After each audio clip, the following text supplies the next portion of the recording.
with that intro. That's probably my proudest one I've done so far. You made that very quickly within a few short hours.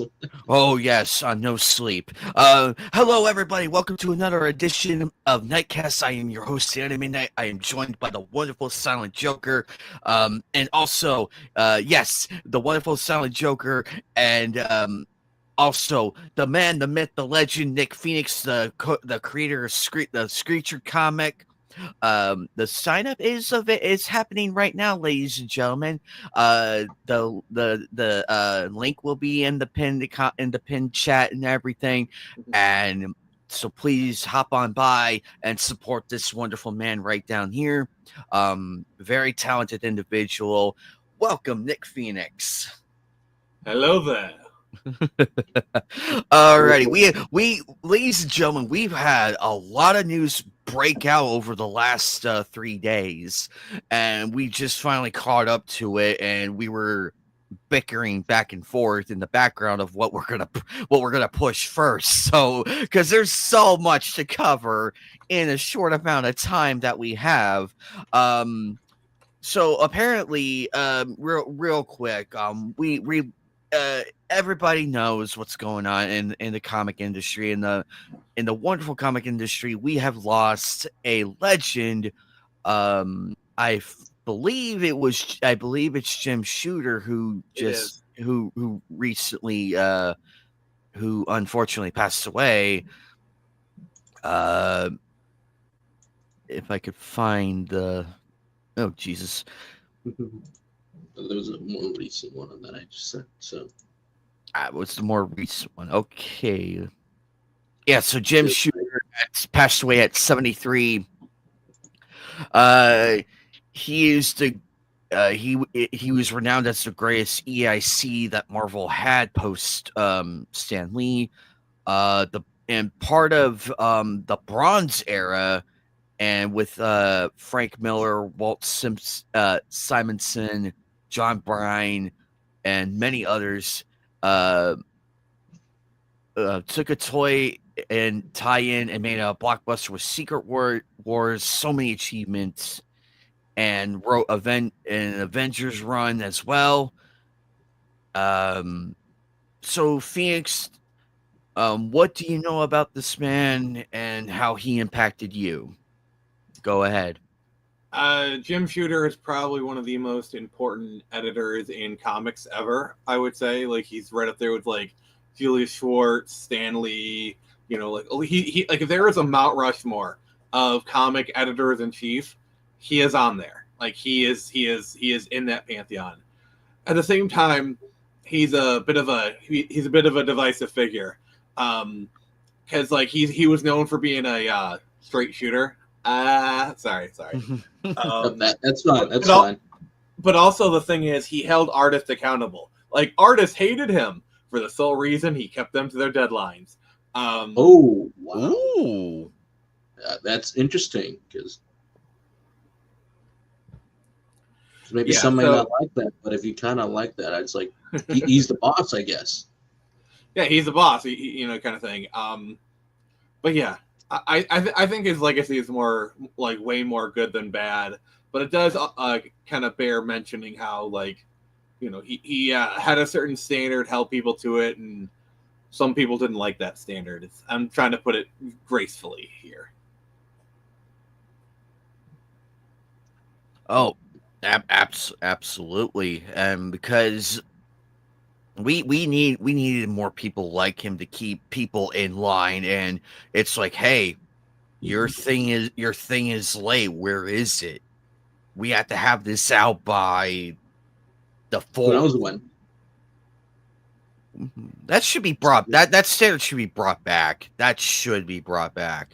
Because clearly, a lot of things. At least when you look at the Marvel and DC side of things, both yes, but. I mean, look at indie comics. I mean, we can. I mean, anybody in this stream can at least name 3 or 4 creators who probably could use a Jim Shooter in their lives. Oh, absolutely. Ethan's at the top of. I don't think Joe Sontag's not really the problem. He kept people updated. Joe was always on top of things. He always kept informing us that it's coming, don't worry. But Joe was really good at getting this out. So this is a good example. Joe doesn't need a gym shooter, in my opinion. Joe does not need a gym shooter. Exactly. He doesn't need it, but he's really good at what he does. And I have a lot of respect. I have respect for that, man. I respect Joe. I really do. Plus, he follows me. Also, good comic. Halfway done with this. I would say Ethan Van Sciver is my number one on that list. I was trying not to name names, but yes. Oh. Well, you know you said it, not me. You opened the door, so yeah, I opened the door, so I will happily take the bullet for you, Phoenix. I will happily take that bullet. How nice. Yes, but yeah, he's literally at the top of my list. On top of that, and there's so many indie comic creators. I'm aware of you and everything, but you're always on top of things. And Eric July, he's a mixed bag, but that's in my opinion is like you can criticize the art all you want, but like he at least delivers his books. That's my thing. Like sure, like the quality of his books not some is touch and go. There's plenty to criticize there, and the way he conducts himself, there's criticize there, but he delivers his books, which he has at least cleared that very low bar. Yeah, I could say the art's a piece of crap, but I'm happy I got the book. Mm-hmm. At least he got the book. I mean, people are still waiting for Rainbow the Brute. The people that I do follow in the comics that I have supported to back, they at least do keep you in the loop. They keep telling you when they're at least hoping to come out. Definitely with the lockdowns, a lot of that stuff did get delayed, but at least they're always on top of it. Some other indies, non-comic book related, one of them I'm hoping this comes out sooner than later because it's like I backed it up, so I'm hoping I get it. This will become a Star Citizen situation where it just keeps being made and it's never going to come out. So, but when you do have some really good editors that are good at their jobs, they may have be Jim or a few others, they're really good at what they're doing. So, to those who have worked with Jim, his family, we're very sorry for you that's the realm of KnightCast. I wish I could have met a lot of cool creators. And that's kind of the thing when you get into new hobbies, or you always keep saying, I'm going to read some stuff. It's kind of sad when you find out some people are just are slowly passing away. So, that's kind of the thing. I mean, what's up? I've said this in other places, but Keanu Reeves is in his 50s or 60s. Al Pacino is in his 70s. All the people. It's like as we age, all the celebrities we grew up with are aging as well. It's gonna just keep happening, and it sucks. You know what, Phoenix? You and I share the same mindset because I keep saying that they're not getting any younger anymore.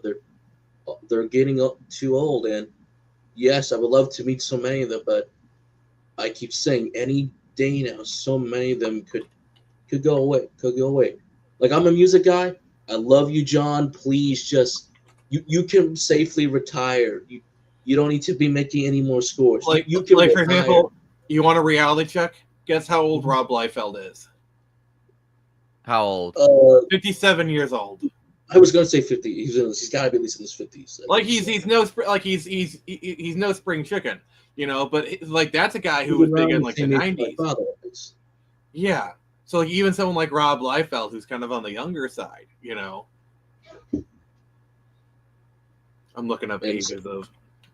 Yeah, and sometimes they're too young when they pass away as well. Like even some stuff that I've read in foreign countries, like one artist sadly passed away at the age of 30. I'm like, Jesus Christ, that's too young. That gets me a little bit afraid because I'm only in my late 20s, but still, it's like, damn. You want to know how old Marv Wolfman is? 80? 79, but yeah. Close enough. Wow. Yeah, wait, Jerry Conway's still alive? Oh, wow. Yeah, he's hey, 72. Freedom Fighter. What's up, buddy? Hey, how you doing? I got caught up in a rabbit hole. Yeah, okay. You're fine, but I think that's the thing, is to remember the good moments and the bad, but Mhm. just remember their legacies will always be preserved. That's the big thing. The true legends never die. I know that's an old saying, but it's true. Legends Mhm. truly never die. As I long mean, as we don't. we're still talking about Homer and his Odyssey, so that's thousands of Yep. years ago. Shakespeare, Yep. like that's kind of one of the big reasons why I went into the arts is to become truly immortal, is to create something that stands the test of time, like Emily Dickinson or uh, Jules Verne. You know, like all these people. You know, people who've been dead hundreds of years. You know, Mary Shelley. Um, you know, I can go on. Is to create works that truly are. You know, that is how someone becomes immortal. Is to create works of art that transcend not just their lives, not just the lives of people who remember them, but just transcend history. Sorry, Absolutely. I got a Said little it correct. thoughtful on you. Nope. Nope. That's fine. That's perfectly well said, because there's always something that we say, but why do I like this? I there's no way to correct put into words. That's why we say art is art. Mm-hmm.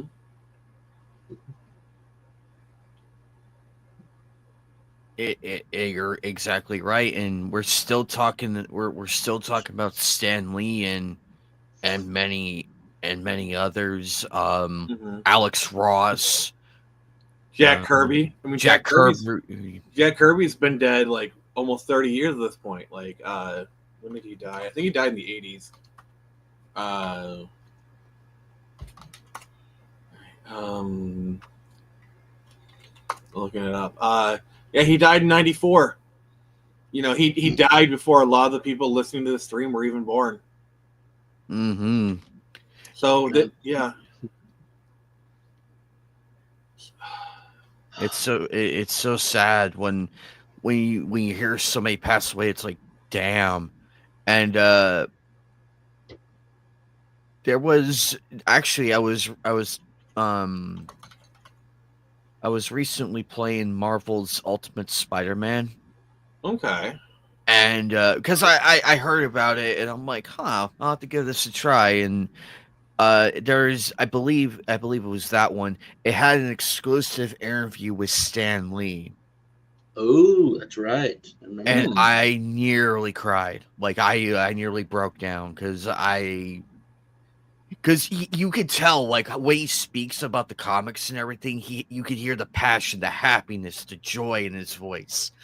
He loved doing what he was doing, and it's just like, why? uh, You should see his interview with Rob Liefeld, where he's saying that's like he's a young man, he's rising through the ranks. I'm like, Stan was too good for this world. Honestly, he was just the nicest guy ever out there.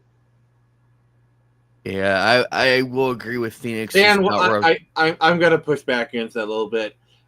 There's a lot that we have to thank Zan for, but the man wasn't perfect.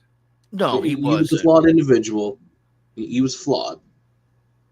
Yeah, I'm not trying to like start a fight or anything, but like, No, you know, Nope, no, nope. no, I no. just don't like Stan glazing. Like, you know, That's Stan's so work. no. Nope, you're We right, because get it. we're flawed individuals. We're still human. We've all made mistakes that we have. Yeah, we can just keep it at regret. that. We don't need to like go into a whole thing about it. Yeah, but you're absolutely right. But anyways, we'll move on from the subject. But so for Okay. Jim, rest in peace. Rest in peace. Mm-hmm. He's earned it. At least he's earned it. Yeah. So now, yeah. So I got some big updates.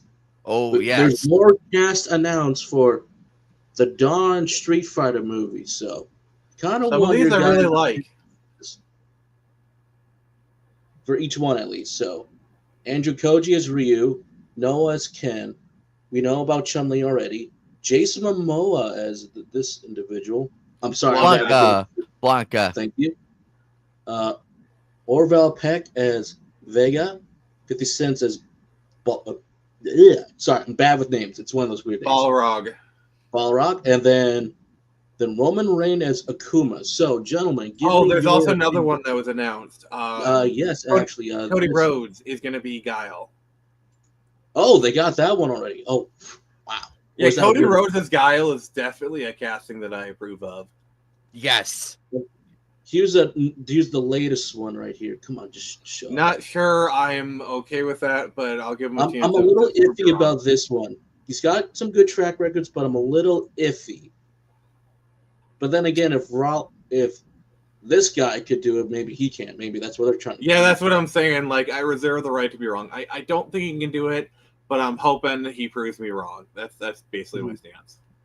Okay. So we do have a lot of people here. So let's just get your individual thoughts while I rest my throat for a bit, because man, my throat sucks right now. It's a kind of a mixture of unknowns and like third or second kind of tier actors. Like, I mean, obviously Jason Momoa is pretty big, but I will say even like getting someone like 50 Cent who has like limited acting, but like as a character like Balrog, I'm definitely approaching it. And then they're also doing the time-honored tradition of, all right, we need a big guy. Let's just get a wrestler, which is always, that's fine. All right, I'm done. For me, it's great to see familiar faces, and some of these people I haven't heard of. Mm-hmm. Some of them, but I'm very familiar with, of course, obviously 50 Cent, Jason Momoa, Roman Reigns, Cody Rhodes, and who have you. I'm gonna give this a fair chance. Obviously 50 Cent, perfect casting. He has the look, he has the build and everything, so he could do it. Because he looks like he could box you for real and beat you down. So Roman Reigns, he could pull it off. Cody Rhodes, I was shocked because that was not on my bingo card. So that I was mean, when you think about it, Cody Rhodes is perfect casting for him. Yes. And then I look, but when Joker He's showed me literally the American badass. I mean, come on. yes, and but when Joker showed me it, and after careful analysis, I'm like, this is brilliant casting. This is brilliant. I like this. The M. Bison one, I'm still iffy about that one as well. yeah, but I am too. willing. I am willing to put my money where my mouth is and give the dude a fair chance. I'm not gonna sit here and go and post mean tweets to the actor saying you don't deserve this and blah, even blah, if blah. I didn't think he was right for the role, I wouldn't harass him. I think this is bad casting. You can attack the decision, but not the actor. That's my exactly. I that's why I like attacking the decisions, which should be the norm. Just attack the decision, people, not the person. Jesus, we're all adults here. But we will see though. Like, he's a wait and see type of thing. But everybody else looks on par, and I could see this working. Joker mentioned that we're not going to get Cammy yet. Maybe yet. Could be cameo. She's still up in the air, but remember, I mean, who can play Cammy? Like, what, they're gonna get Sabrina Carpenter to do it? She doesn't really have much of an ass. No. Actually, wait. Don't say Peyton List for Cammy. Peyton List. Peyton List. Okay, yes. That one. I'm with you on that, Phoenix. That woman has an ass. She has a gorgeous ass. Yes. There we go. Thank you, Alchemy, and for promoting Nick's channel and Joker's channel. Thank you for that. Appreciate you. Thank you. Okay, for me, I do agree with both of your takes. Some of them are unknowns to. We're getting some good B-list to A-list actors. Well, some of them are at least good B-list. For me, I know Andrew from the Bruce Lee series called Warrior, so he is a fighter, so that he's trained to fight. So is he a bit old for Ryu? Probably slightly, but I can see him. He's done the fighting, he's done the martial arts. I think this is. I'm gonna take this as the One Piece approach. That I gotta see them in the costume, I gotta see them act it out, and then go from there. So I'd rather have somebody older who can fight than somebody younger that they have to cut around. Because I'm gonna be honest, I'm sick of that crap. Yeah, and let's be great, and let's be grateful that it's Roman Reigns getting in his own movie rather than The Rock bully his way onto the thing. Can we all be grateful for that? I'm happy with. All right, I'll give you that. Reigns. I will give you that. All right, that's I'm a fair happy. point. I'm happy That's a with fair Reigns point. and Cody. I'm happy with Reigns and Cody Rhodes. I don't need The Rock. He doesn't fit. No, thank you. Get the fuck out of here. I guess the hierarchy of the Street Fighter universe is not about to change. No. Sorry, it begged to be said. But it would be interesting to see who would play Cammy. I agree with Phoenix's pick, though. That would be amazing because it's And she can fight. And she can fight. And she has an ass that you could play drums on. And I mean the 12 kit drums, the 12 kit ones. The big ones. Joking aside, but I'm very excited. And feel it coming inside. I can feel it coming inside her tonight. Okay. This is gonna be a better night than our last Wednesday night, so we already made up for that. So good. I'm very excited though going forward with this. I'm very excited going forward. I can live with some of the casting. I can live with it because at least they didn't shit the bed completely. They didn't shit the bed. They held it together. So at least that's the beauty of it. Like, okay, we got that going. Let's see everything else, please, for the love of God. So we're just going to wait and see until next year when the movie does come out. So I hope for the best. Though I do think the best Street Fighter movie we got was Street Fighter Assassin, done by professional martial artists who were fans of the series. I think that's badass, actually. Mm-hmm. Oh yes. So Joker, I hear we got a Predator update. We gotta look at the new Predator film. I'm still iffy about the new design for the female Predator, but if this movie is still good, I'll be fine with it. Just like I was fine with the Prey movie.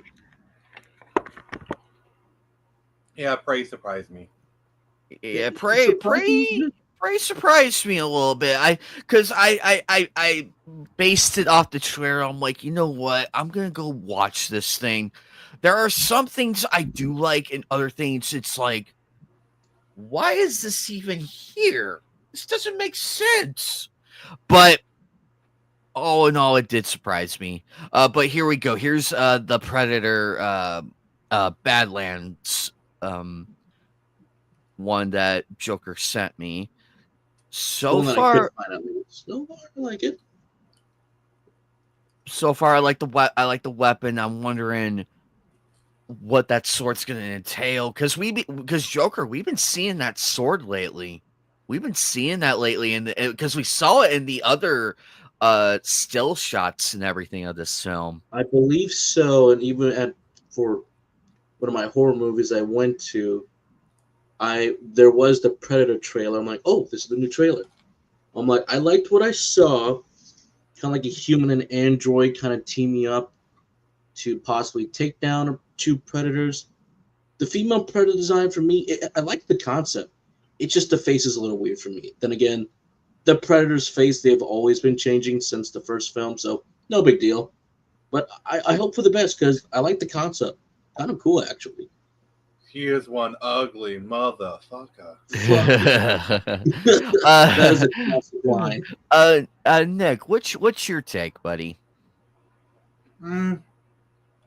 I'm not like a big Predator fan. Like you like some of the movies, so I'm kind of indifferent. I'm probably not going to go see this movie, but hey, if somebody else likes it, that's cool. Yep, that's fine. Fair assessment. Fair assessment. But I like where this. I like what it's doing. It's slowly. It's a drip feed, and I'm very excited that we're getting to see more. It looks like they are trying, Joker. It looks like they are trying to stick to what the Predators look like the standard model and everything. It looks like they're trying to stick through. They're like trying to stick to that while simultaneously introducing new Predators and everything. So I like the effort that they are doing at maintaining that. Again, the faces change on the Predators, so that's a given. But I like what they're doing.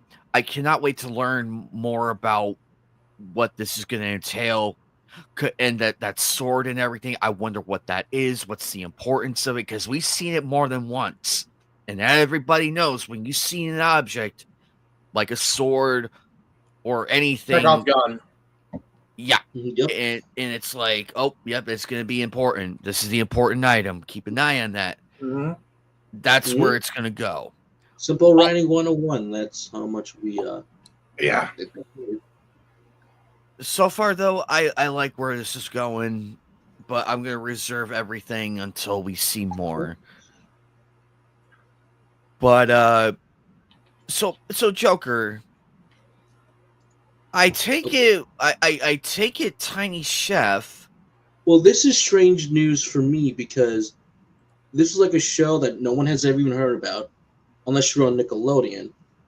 And apparently, the creators, they create like this stop motion segment of that. It's them getting the call that the show is being canceled, being sad and disappointed, but they're trying to save it, like, self-funded. But I guess they've got some good backing by Florence Pugh and a few others. I'm not joking about this. This was news to me. I'm like, I'll just say masterstroke on their part for doing that little thing. That was genius. I thought exactly. I thought that was genius as well.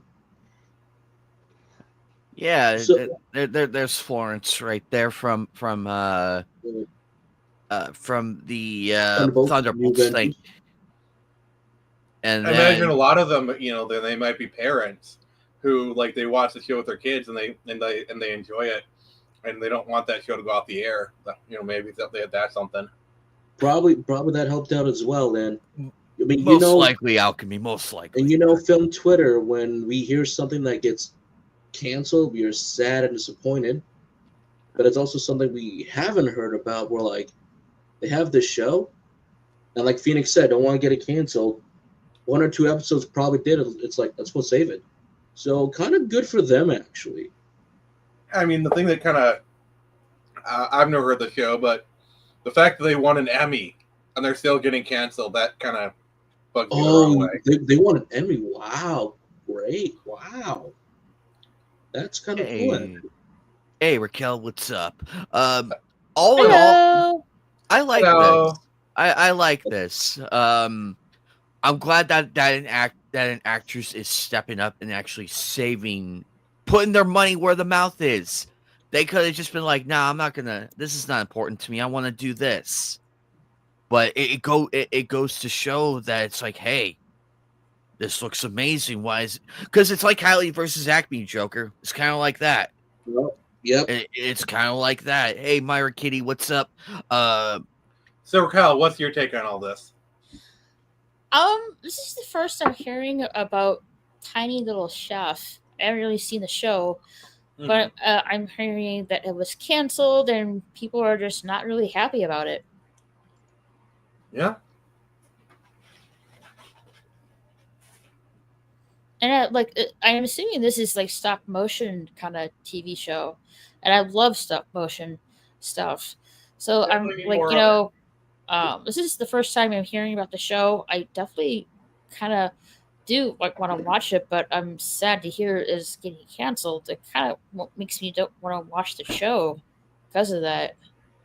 Yeah, I can see that.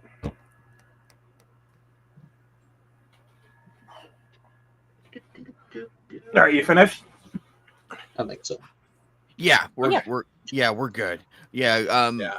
all the but we're excited. We're happy for Tiny Chef that got saved. I heard it was a good show, and rightfully so. Let's keep it on going. Mm-hmm. So Uh, it's been saved, has not been canceled. Well, it was funded. It was being funded and everything. Uh, because Florence Probably going to show it somewhere else. Like it might go to But YouTube. probably, Or like Okay. yeah. like the show is still not going to be on Nickelodeon, but maybe like YouTube or maybe Netflix will step in. Who knows? Cartoon Network or something like that. I imagine something will happen. Yeah, God, that's like not gonna Cartoon Network as we all know At it. the very least, the gone. episodes will get uploaded to YouTube. At the very least. Upload to YouTube. I think that's where some people are some of them might go. That'll be Mm-hmm. interesting. Joker. What the hell is Paramount doing? What I the hell? don't know. What the hell, Paramount? I mean, I get that Sonic was a hit. Sonic 3 was a hit. I'm not gonna lie there. But apparently Paramount is considering developing Sonic spin-off films. Well, Oh, Well, they did okay. that when they did that with they Knuckles. can work Oh, sorry. with the different teams. Like if it's a Team Dark film, awesome. I'm for that one. We want bat titties. Yeah. We, So with Knuckles, it worked because they were promoting they were promoting Sonic 3 and everything. I see why it was released. Good show, I liked it. But where do you go from here, Joker? Where would you go with this? Where would you go? to be fair, for me, the safest option would be get Team Dark because obviously Shadow survived. So I think the Team Dark movie show would do fine. Do the adventures with those guys, explore a bit more of the world.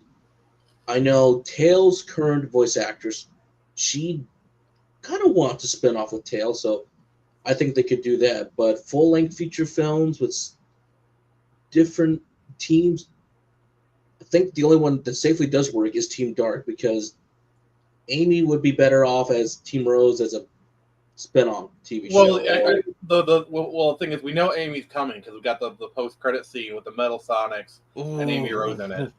I Yep, still that's watch. movie 4. I still watch that scene. I still watch it because it's just like, finally it happened. I'll tell you what we need. We need a 4-season, 12 episodes apiece season show for Biggs the Cat. It's just him fishing. If Big Mouth can get 8 seasons, we can do 4 seasons of Big the Cat. Yes, 4 seasons of Big the Cat, and then on the season finale, he finally catches the fish, And then lets it go. and then everybody goes online and screams their heads off. The real Froggy is the friends we made along the way. Let's see, Nick, your thoughts. I mean, they'd be kind of stupid not to capitalize on this. Like, I thought Knuckles was okay. I think it focused on the side characters a little bit too much, but overall, it was a fairly enjoyable time. Largely inoffensive. But yeah, like they'd be stupid not to do something with Shadow. I mean, he's popular. He's a pop character played by Keanu Reeves. So like doing a mini series with Keanu Reeves voicing Shadow, that just prints money. And if you want to introduce Rouge the Bad, or I'm sorry, I had trouble with pronouncing the name. Want to introduce her in that and like form teams, Team Shadow, Team Dark, whatever. I say go ahead.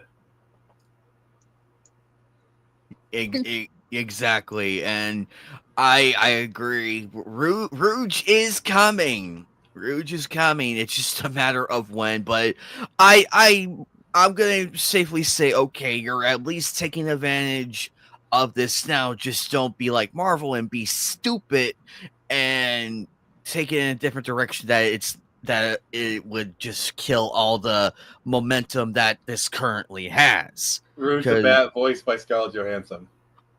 Oh god, oh god, No. yeah, No. yes, All the fur bait. yes, All the fur bait. All the fur bait. No. yes. I'd rather have that fucking theater cheer is getting sodomized one way or another.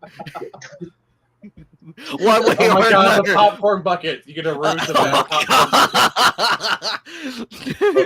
Bat. like all the popcorn buckets just explode in midair. It's like, damn. Raquel, what do you think? Yes, I seen the first movie. I can't remember. I don't think I've seen the second movie. I don't think, but I have seen the first. Pretty much enjoyed it. I don't really think I saw the second movie. I don't think. If I haven't, I'll watch that. But yeah, I'm enjoying the Sonic movie so far. All right. I'm looking forward to seeing Amy coming on onto the next movie.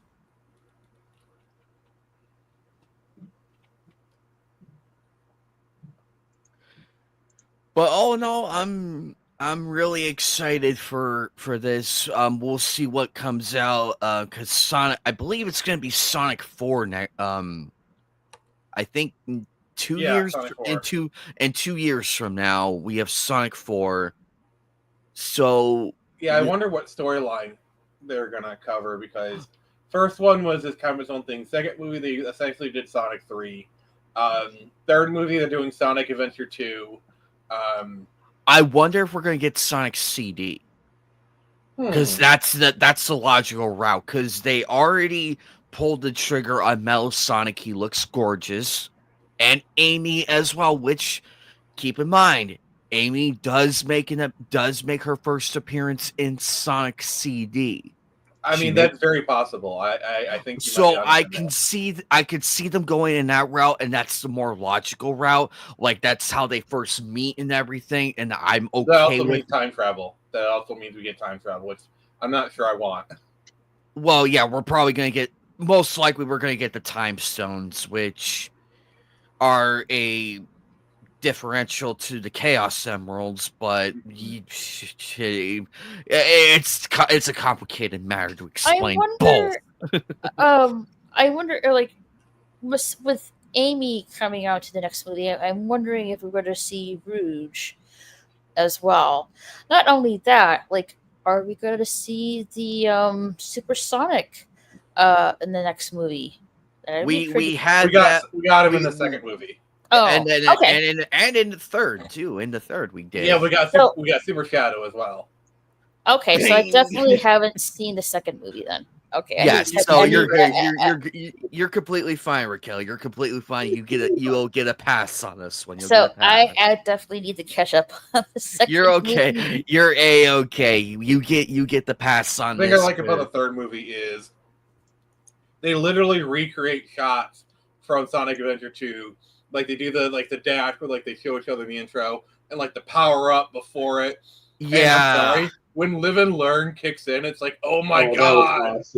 That was awesome. The whole theater exploded. When I went to go see it on opening day, the entire theater exploded when cheers. Hey, when that played. Never doubt Chunky XL. He's good when it counts. He made it count. And then the funny thing is, everybody stayed for the post-credit scene, and when Metal Sonic appeared, the popcorn buckets went flying. Everybody got up out of their seat and cheered. I did too, and unfortunately, my popcorn bucket almost clonked a moviegoer on the but in my defense, they're there to see a movie, not catch a charge. But in my defense, I got overexcited. In my defense, but luckily it missed. And I apologized afterwards. So I'm like, I am so sorry. And luckily the person's like, "No, I get it. I'm excited too. I probably would have done the same thing." So all Well, good. All good, and we made peace and everything, so it was good. But all in all, I'm pretty excited. I'm hoping this opens more doors, Joker. Oh no, he just wants his first waifu crush back. No, well, hear me out real quick. I do want the waifu crush. Don't get me wrong on that one. But it's not gonna happen. I'm wondering though, are we gonna get a revival of Sonic Underground? Okay, can I cook? May I cook? Yeah, you may cook, Phoenix. You may cook. All right, so this is my theory. So the Sonic 4 is basically a Terminator-esque plot. Sally's actually from... sorry, I messed up there. Amy is actually from the future. Where, the Sonic Underground future. Basically combining Sally Acorn and Amy Rose. Basically, Amy's taking Sally's position. And traveling back in time to prevent Sonic from dying. Or something like that. So you're basically combining Sonic CD and Sonic Underground. And then that's how that's basically the plot of the movie. It's a combination of Sonic Underground and Sonic CD. I love Sonic Underground. I mean, people just don't understand that connoisseur. Like, can you imagine, like, if we actually got a live action Sally Acorn? Oh my God! He would explode. Yes, I would. I would sodomize the bucket on Rouge to Bet and definitely Sally Acorn. There, I said it. I said it. You could clip that and everything. I said it. If Sonic goes anywhere near an electric guitar, Arkham Knight's gonna be like, oh, yes, it's just gonna go everywhere. Oh, I just might have to leave the room quickly and just go and just get out of there. Oh, and because of that, we gained 2 more viewers for that. Y'all are filthy. Well, the Sonic community. No, we're not going down that rabbit hole. I'm not going down that rabbit hole with the Sonic community right now because let's not go down there. Well, here's for those who we don't want to add to the lore. Let's just say that we don't want to add to the lore, my friends. So I agree with you. So, Raquel, have you heard how interesting the Sonic community can be? No, they are obsessed with Maria's death. Like, in that case, Raquel, I'm going to send you a very interesting Sonic medallion. Please don't go away. Okay, so as long as do we need to explain the Sonic shoe medallion to her? Maybe, I guess. Please don't go away. Okay. Gosh, there's so much to unpack there. I kind of regret this now. I didn't plan it all the way through. I didn't think it all the way through. I thought somebody would stop me. Why did you guys stop me? Well, you kept building the house, and me and Joker are just like, do you need more floorboards or nails? It's all my fault. Fine, I'll take responsibility for this one. I did it. Like, do you need more nails or floorboards? Which do you need? I kept telling her, please don't leave. Please don't leave. Don't leave us, please. Okay, as long as darn thing will darn road right now. Please slow. Joker's just sweet talking his machine. At this point, just load so we can get to the next subject, please. Maybe there's just too many people on my Wi-Fi right now. That could be the case as well. But yeah, I am currently reading Reaper Destroyer. Very good read. Oh, here we go. For those who are still playing Marvel Rivals like I am, we got the new seasons coming, and lo and behold, we are getting Phoenix and Blade coming soon. Season 3, The Abyss Awakening. You called my name? Yes, Phoenix. You're coming to Marvel Rivals with your sister. Wait, I'm not coming. Yes, you are. You are really a strategist. We need more strategists. While the cool sister is the DPS. I'm a Black Widow main. She's here. Yes. No, I do play Marvel Rivals. And okay, good. Oh no! Oh, Maybe I Keith David's gonna. but either way, season 3, The Abyss Hi, Awakens. Christian Freites. In the awakening, the time-stream entanglement, Null stirs deep within the Clyton core, stretching his shadow hands across the cosmos. Powered by the promise, the dark symbiont god beckons the awakening of a new queen. The Phoenix arrives from across the stars to... This sounds awesome. Sure, it's in the background and everything, but we're getting the Phoenix. The Phoenix. Blade is in here. Yeah, Blade is kind of an about damn time kind of character. It's a constant. That's cool. I haven't played Marvel Rivals in a while. I only played it a few times. I would like to get back into that. It's really fun. It is really fun. I have over 100 hours on the game with some of me and my friends playing from time to time, and I'm always going in for the updates to be like, I want to get a few more things done and probably get some cool cosmetic. But it's a lot of fun. I do hope they fix some of their issues they're having right now again. I get it. It's the summertime. Apparently Spider-Man got a buff. Oof. Of course. Oh. Those darn Spider-Man mains. God. Yeah. But a buddy I played with. It's like how many times are we gonna buff up Spider-Man's balls? How many times are we gonna buff that up? Didn't he get like a nerf in the last patch or something? I can't remember. I think he might have gotten nerf a little bit because I didn't see too many of them swinging around like that one match that I had. That I think even the rival team said Joker, I was about my drink out. Calm down a bit, even though he was having way too much fun versus the rest of us, which I was in misery that one time. I was like, God damn it! But I do like these concept of like because season 2 was X-Men versus Age of Ultron. Season 1 was basically Dracula versus like everybody from Fantastic Four that was in New York City at the time, so that was cool. But seeing like Null and the Dark Phoenix herself team up, that's a cool concept. I know it's in the background, it's in the comics, but that's cool. Why aren't we doing this for the movies? Oh wait, we know why. We know why, but cool, awesome. So, but anyway, this take it with a grain of salt. It's still developing.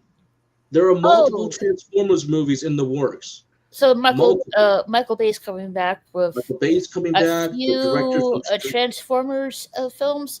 So I'm wondering. I haven't really seen all the Transformers films. I think I only seen 4 or 5. I think maybe 4. I have seen all of them, definitely. Question though, will this be in the continuity of his older Transformers films? That's my question too. At least with his new one. Or this is going to be like some kind of like alternate timeline kind of thing. Because I would like to see him bring back Sam or Michaela. I think that would be pretty cool. Definitely after Last the Night, with that reception, they went with the second timeline with Bumblebee and Rise of the Beast, which I will admit, I did like Bumblebee now more than I did back then. Rise of the Beast, I was like, I like the Beast Wars show. Look what they did to my boys! I know. What did they do to some of my characters? What did they do? It was cool to hear Mr. Perlman as, Beast Prime, so that was cool. Well, that's just Prime. That's just if I'm not saying that they're gonna do this, but if they're like maybe loosely basing this, maybe just speculation here, if they do these Transformer movies loosely based off of Transformers Armada and the sequel TV shows with that, I'll be that would be pretty neat, but there's no guarantee that that's gonna be the case though. That could be an idea for the second director if he makes his own, which that would be a cool idea. You can please everybody. To me, I do want them to at least finish off what Bay was going for with, Mhm. because we were supposed to get Unicron, but then that movie doesn't do too well with Last of the Knights, hence the reboots. But I still think this is fine news to have for Transformers fans. It's nice to know that they're not quite giving up quite yet. Mhm. There's 2 different movies, more different movies being made. Perhaps if these are successful, maybe I can get Transformers 1 a sequel, which it might not happen, because I will admit that movie is better than what most people were saying. Because once you kind of get off the pop dialogue and they're on like Cybertron and they learn about everything, it's like, well, damn, this is a good movie. Actual Right. drama, actual stakes. I get to see my boy Starscream, my favorite character, in his Gen 1 design again after all these years. I was like, holy shit. And then what you find out is the sequel to Transformers 1 is actually a remake of Transformers the movie. You got the touch. We got the touch. Oh my god. No. The next Bay movie is literally just is a live action Transformers the movie. Well, they were like I you said, want Unicron was set up, that's so. what you get. But here's the thing. Peter Cullen, he's kind of getting up there in years. He's maybe only got like a few more performances out of him. At some point, you got to kill Optimus, and you got to have that send off, and a live action version of that scene is a perfect way to do it. Yep. Joker here. Christian Freites is dropping some truth nuggets here. Ooh, James Arnold Taylor. Ooh. I was wondering why Tony Todd wasn't in the video game, but that's cool. And you're absolutely right, Phoenix. I love Peter. He's been doing it for over 40 plus years of his, half his I life. love him too. He is a goat, but he's getting up there, and we need to start planning for him not being here. It's like we talked about earlier, and if he does have a few good performances left, so Mr. Peter, I would gratefully be ready to transform and roll out for you with one final huzzah. It's going to be so devastating when he passes. That is going to be. Don't get me started, man. Like I said, he's up there. He's up there. I know he is. I grew up with him with the reruns of the shows that were still on syndication. I got to see a little bit. He's 83 years old. He is 83. I know he is. I know. But I'm sorry. I think he has a good several years left. So he's gonna appear a little bit longer. So I wouldn't. I hope he lives. Worry about it. But I am interested in what I saw right there, Anime Night. That is going to be a Transformers and GI Joe crossover. That would be really interesting. Well, actually, you're right. You're right. Yeah, they set that up in like one of the recent films that they were going to do the crossover. So if they really do that, I would definitely like to watch that. Is it in continuity with like the G.I. Joe films? Like, are we going to see Channing Tatum like chat up Optimus Prime? I cannot quite remember what they initially were doing, but that's not out of the possibilities, because there might be some connection. But unless it's just like a portal opening up, I will be fine with that. But also at the same time, I have this up right here, confirmed by Mr. Kirkman himself. Yes, there's a new Transformers comic book with these individuals in the helmet. So I'm like, cool. So what a great week for Transformers fans. So Hasbro has been trying to combine the universes of all their characters. I think they call it the Energon universe.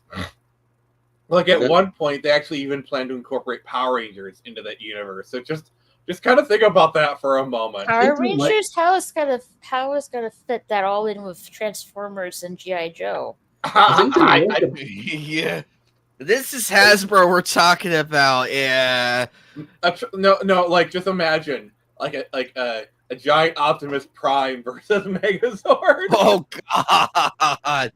Well, just imagine Optimus Prime that fight. That would be cool. Dragon Zord versus Grimlock. Oh, I would pay. You know what, Phoenix? I would pay good money for that. Somebody animate that right now. Get on it, and make sure you credit this man. We gave you the idea. Hire me. Please. What the heck was that? Okay. The Somebody's story having behind fun. this, he got that the last con he was at. And in case any of us says anything or somebody's making some money, he's going to fire that off. So be prepared if you make a lot of money, Nice. it's going to fire off.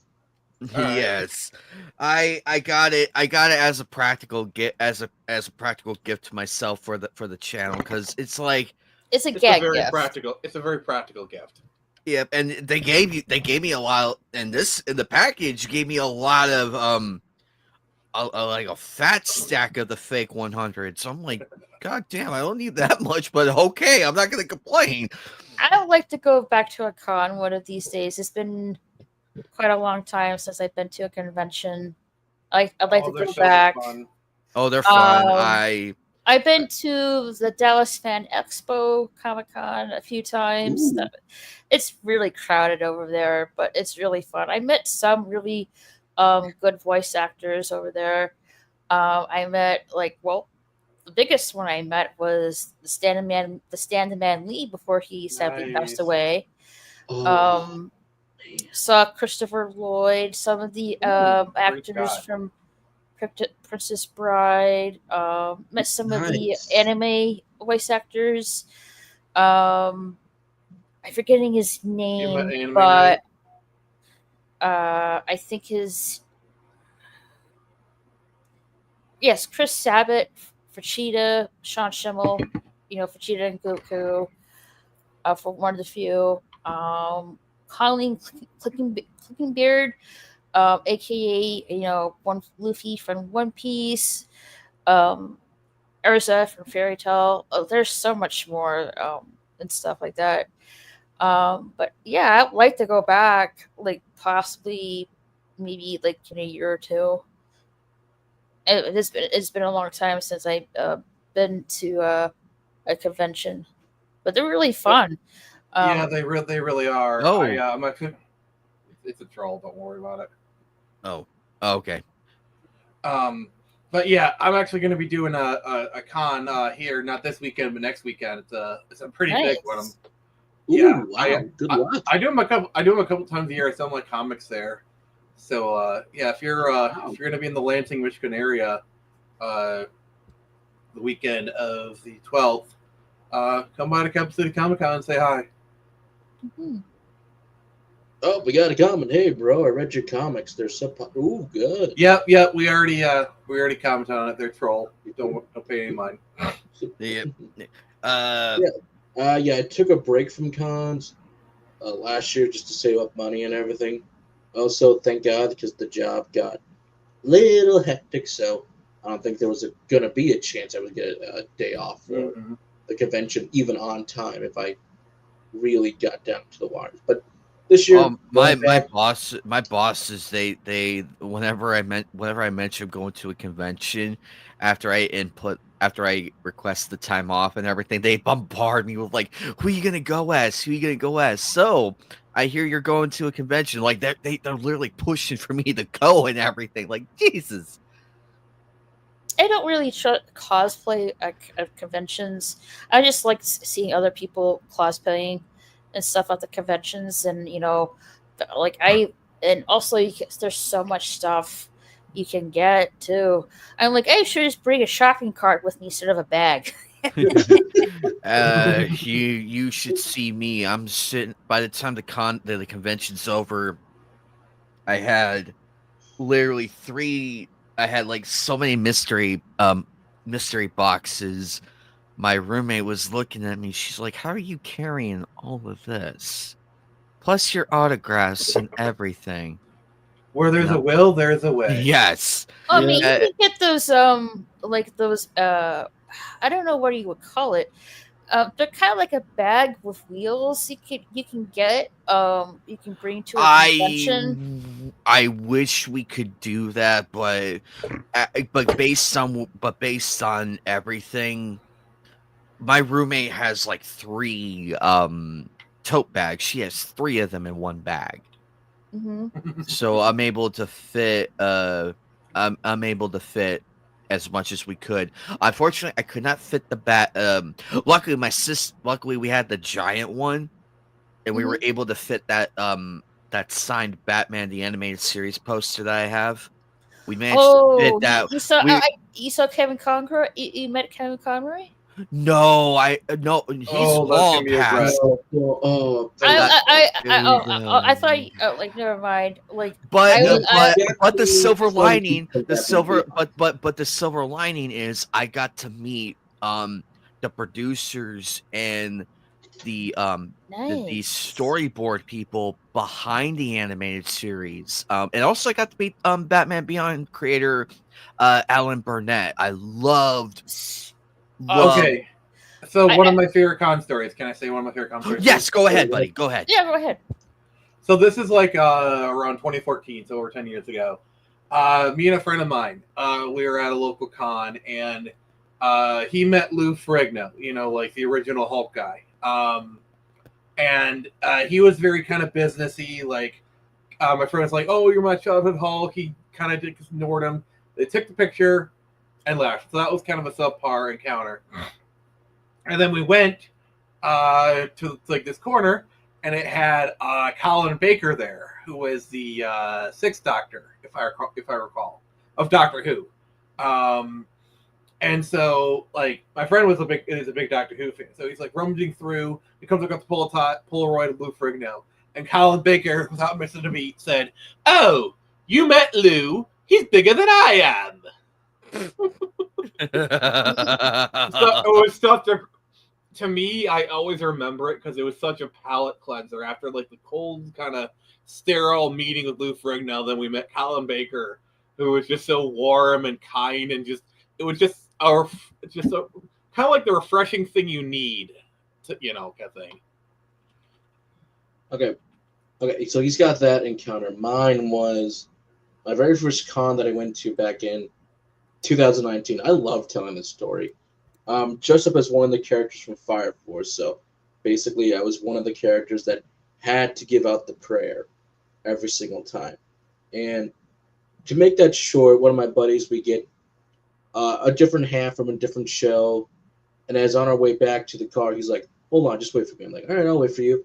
And as I'm, just people watching, looking at all the different beautiful cosplays and people doing the whole prayer sign and everything for my character, I kept doing it back. I look to my left, and I see this guy walk by. And he's a little dressed up more than us, has a suitcase and everything. I think nothing about it. But we make eye contact, and he's like, "Hey, Lato." I was like, "Oh, hey." I'm like, "Hey, what's up?" And he's like, "Do you watch the show?" I'm like, "Oh, yes, I do." And I was also reading bits of the manga at the time, so kind of know where we're at and everything. Have a nice conversation, and he's just looking at me and smiling. And then he's like, "Hey, do you know the character I voice?"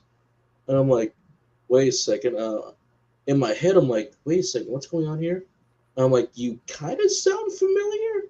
And he's like, "Oh, I'm Hinawa from Fire Force." I'm like, "What the?" And I remembered, wait, this is the guy who's literally a guest here.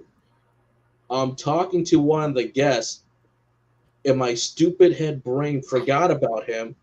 But also at the same time, I'm kind of fangirling in my head a bit. Oh, I'm sorry. You're kind of reminding me of something that happened to me. I think it might have been even earlier. Yeah, it was earlier this year, actually.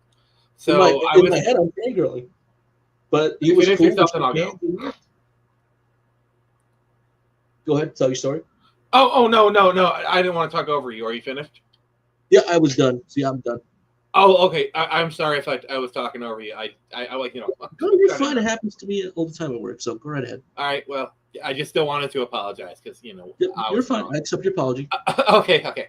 So this happened earlier this year. I was doing a con. I was selling stuff, and this older gentleman walked by. I was pitching him my comic. He was being polite.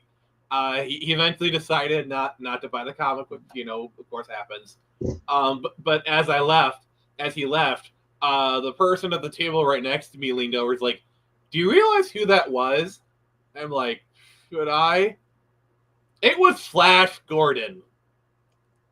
Oh, I Ooh. accidentally picked like I didn't like the Flash Gordon from the movie. So I was pitching my comic to him, and I didn't realize who he was. And he was polite about it. I went up later and I kind of apologized. It was all good. You know, the guy's a gentleman. The guy is a consummate professional gentleman. So it was an overall positive experience. Like, yeah, I didn't know who he was, but he was really polite about it. And I went and apologized. So it was all well and good. You know what I'm saying? But like I pitched to Flash Gordon, my comic to Flash Gordon, and didn't even realize it. And he was the nicest guy, mind you. He was like the epitome of class gentleman. Great dude. You know, he was nice during when I was pitching, and then I went back later to his booth and apologized. And he was like, "Don't worry about it," or whatever. So all around positive experience, but kind of embarrassing in the moment. I was not the hero of the universe that day. Oh, it happens. But at least he was cool. He was chill. He was chill and everything. And he was like, it's cool, man. Mm-hmm. Yeah, it was nice. But I heard he was I heard he was a really nice person in real life. So that's. Is this the Boxy's same? fellow Boxy's coming. Is this the same Flash Gordon? Boxing. From I think. Let's see, Flash Gordon. The one with the Queen soundtrack. Movie from 1980. I believe so. Yeah, the one with the Queen soundtrack. Oh, okay. My boss played that today at work. My boss played that today. He's like, he looked at me in the eye. He's like, "You gotta know this. You gotta know this." I'm like, that's the Flash Gordon theme by Queen. I wasn't really sure it was the same Flash Gordon that we're talking about, but I have seen the Flash Gordon movie from 1980. I even did a watch party of it sometime back. I think it was like 3 years. I think it was like 3 years ago at this point. No, I actually got one from one of my former coworkers. Actually, that I believe him and his few friends, they were at a con in Minnesota. I think it was in Minnesota and everything, or at least in that area, at least. And one of the people they met, they just want to get something signed by Kung Fu Panda, but it wasn't just anybody they saw. They saw one of the. Again, this gentleman can go away at any time. They met James Hong, actually. I'm like, you guys met James Hong, of all people? I'm like, dude, that is sick. I mean, very approachable for a guy who's now in his late 90s, could go anyway. Yeah. The people who see him right now, see him. You're talking to a national treasure. Please see him.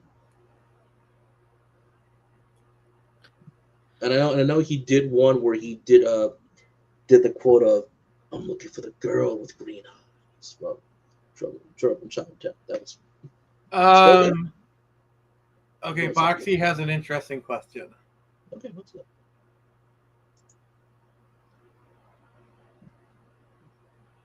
Is cereal a soup? That is actually.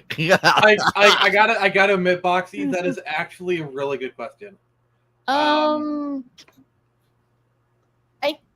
I guess, and in kind of, it's kind of like a soup, kind of. Yeah, that's my thing. It's like, well, yes, but actually no. Yeah, it's one of those like yes and no questions. Yeah, but Boxy, you're awesome. But in general, is not considered a soup.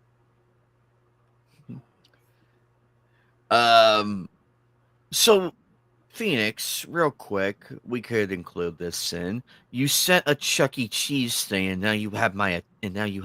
Yeah, I saw that. Okay, so let's talk about it. Go ahead, Phoenix. I will pass the baton to you. Still go to Chuck E. Cheese, sorry, butting in here. I haven't been to Chuck E. Cheese since I was a kid, back in the 90s. And it was like, at that time, it was clean, it was fun, it was family friendly and stuff like that. Everything was like, pretty decent. Now, from what I've been hearing, for many, many years. It's not only filthy, there's been fights and stuff. And like, it's just not only that, they get rid of the animatronics uh, at Chuck E. Cheese and stuff like that. And like, Oh, they did that a long time ago. it's not how it was back when I was a kid. Let's just put it. Well, now you can go to an adult version of Chuck E. Cheese. Oh, there's an adult version of Chuck E. Cheese? Yeah, because not a lot of people realize it, but arcades have been slowly making a comeback the last 10 years or so. That's awesome. Like, it started out mostly like barcades, and those are still pretty popular. But you're actually starting to see like more like actual dedicated arcades. Like there's one about 20 minutes from where I live called Pinball Pete's. That's pretty amazing. I was there a couple weeks ago. It was pretty sweet. But like you're starting to see more, more barcades open up. So like an adult arcade market is definitely something that like the past 10 years is becoming more and more viable. Chuck E. Cheese launches adult-focused Chuck's Arcade with location in Florida as a part of the national expansion. Oh, so it's going to be a Chuck E. Cheese arcade. That's interesting. I'm hoping they bring like one of the classic arcades. Yeah, just keep reading. Keep going. Sorry, I don't see. Alrighty. Oh, sorry, that was a text message I didn't answer real quick. Chuck E. Cheese launches adult-focused Chuck's Arcade with location in Florida as part of national expansion. Ooh, wow! They really updated the. Holy crap! Chuck E. Cheese isn't just for the kids anymore. The arcade chain is opening a spin-off aimed at adults called Chuck's Arcade, which the company describes as a modern-day love letter to the games and people who made Chuck E. Cheese's great. Similar to the kiddie version, Chuck's Arcade has a mix of nostalgia arcade games like Donkey Kong and Mortal Kombat, and newer titles such as Halo and Connect 4 Hoops. Plus, each arcade is overseen by one of the chain's iconic animatronic characters, including Chuck E. Cheese himself or other characters from his Munch's make-believe band.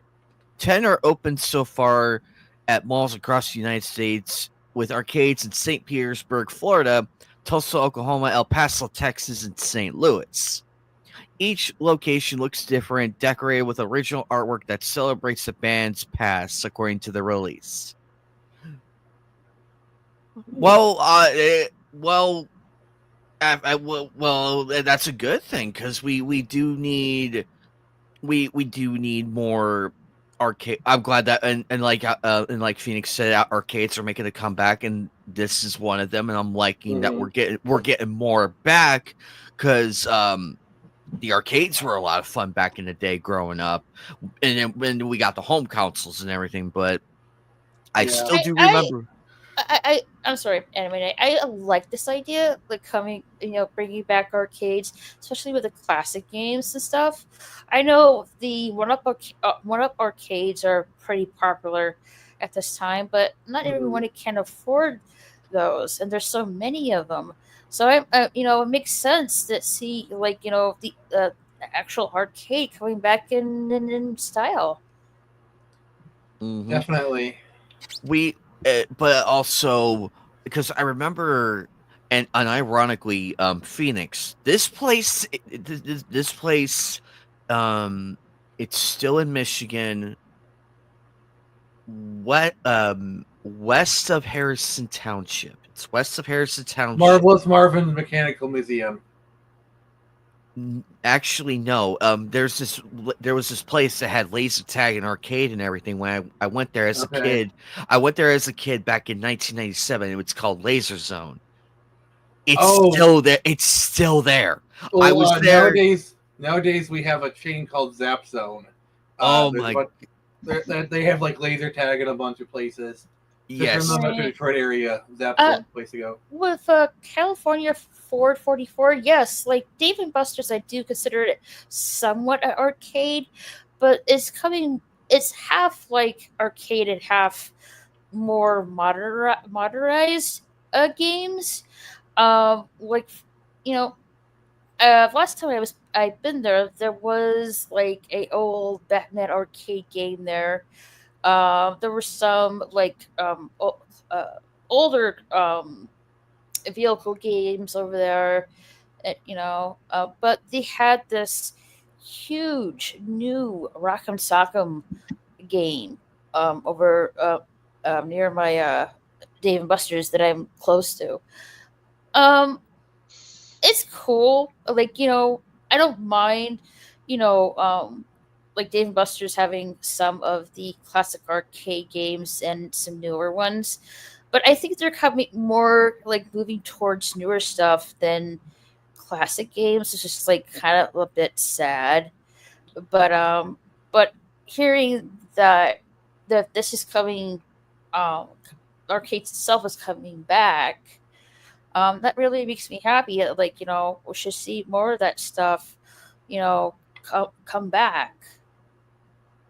The problem with a lot of these classic arcade games is that they're classic, i.e., old. Yeah, that's the problem. And like, yeah. I'm sure some stuff is like manufactured new, but you got to realize, a lot of these have like big CRTs that they got to maintain, and like so like the circuit boards can be 30, 40 years old, and Some of these parts can be hard to get, yeah. if not impossible.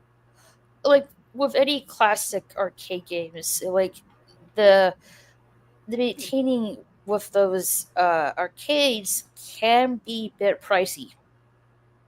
Yeah, like I've looked into some of them, and yeah, they can be pretty. Like, it's not even getting into pinball. Like, yeah, they still make new pinball, but like trying to get like a pinball machine, from the 70s, 80s, even 90s, sometimes they could be a mess to fix. Like, for example, like the original Wreck-It Ralph arcade, that's pretty old. To be fair, Wreck-It Ralph never existed until the movie. Yeah, until the movie. But I didn't see the original Wreck-It Ralph arcade, which is pretty old. That is very pricey to maintain. And I wouldn't be surprised if it was considered a collector's item that's really expensive. Well, the game of Wreck-It Ralph was created for the movie. I think you might mean like stuff like Donkey Kong, which is what Wreck-It Ralph is heavily based on. Mm-hmm. Sorry, I was getting a bit pedantic, but I don't know. I don't mean the movie Wreck-It Ralph. I mean the original Wreck-It Ralph games with with Donkey Kong. That's what. Yeah. Those original arcade games. Just Wreck-It Ralph didn't exist before the movie. Yeah. Sorry, I'm kind of being in a butthole here. I apologize. No. Your point stands. The point stands. Though your point stands. I'm in the wrong here. So. Yeah. I still remember playing the classic at multiple different campsites used to have, depending on the site, used to have different arcade games, and one of them used to be the classic. They had the classic Street Fighter. X-Men meet Street Fighter. That was always cool to play. Or Marvel vs. Capcom 2 arcade cap. Yep. Mm-hmm. Or like Area 51. Always used to get scared of that because when you die, you to the alien. I love Time Crisis. Time Crisis. Yep. Ooh, yeah. I used to. Oh, sorry. Yep. There, but it's kind of strange to see arcades come back because they either used to go camping and be like, all right, this is where I'll be like for maybe like 30 minutes, an hour, then come back to everybody else as a kid. And they'd be like, did you use up all your quarters? I'm like, yep, I did. I lost right away. Or I just did a whole lot for multiple hours. Or kind of like right now at the new camper, there's site. They put a bunch of brand new machines in there, so I had to try some of those out this week when I go camping, so that'll be fun to see. But on a tangent side note, I actually have one of the high scores for our alien machine over there. So for the Alien Armageddon, I have one of the high scores. Not in the world, just I'm like number 5 right now. No one's beat my score yet, so good. Hey, man, I'm going to tag you in a post here in a second. Of course. But even some of the arcades in my town, we never really had like an arcade, unless you went like bowling in. There were always some fun stuff to be there, even like for school trips. For like you have 45 minutes to bowl. Some of us would do like 2 rounds of bowling right away, and then just go to the arcade machines. And those are always fun to do.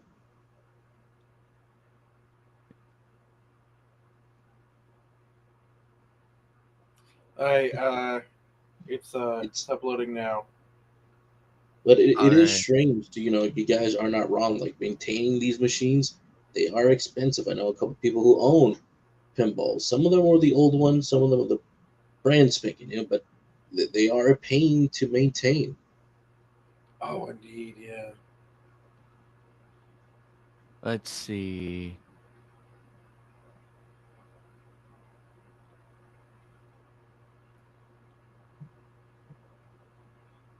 I took some pictures when I went to a local arcade.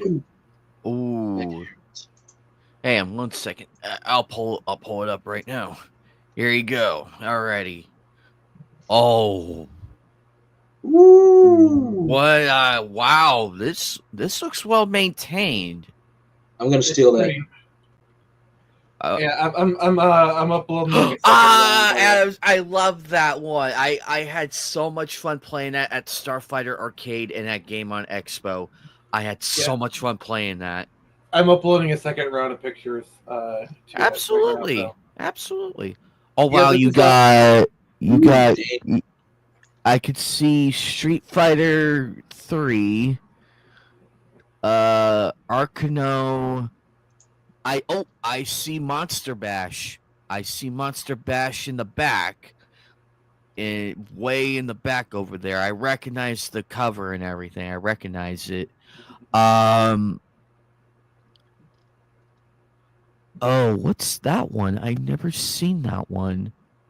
The strike one. That's very interesting.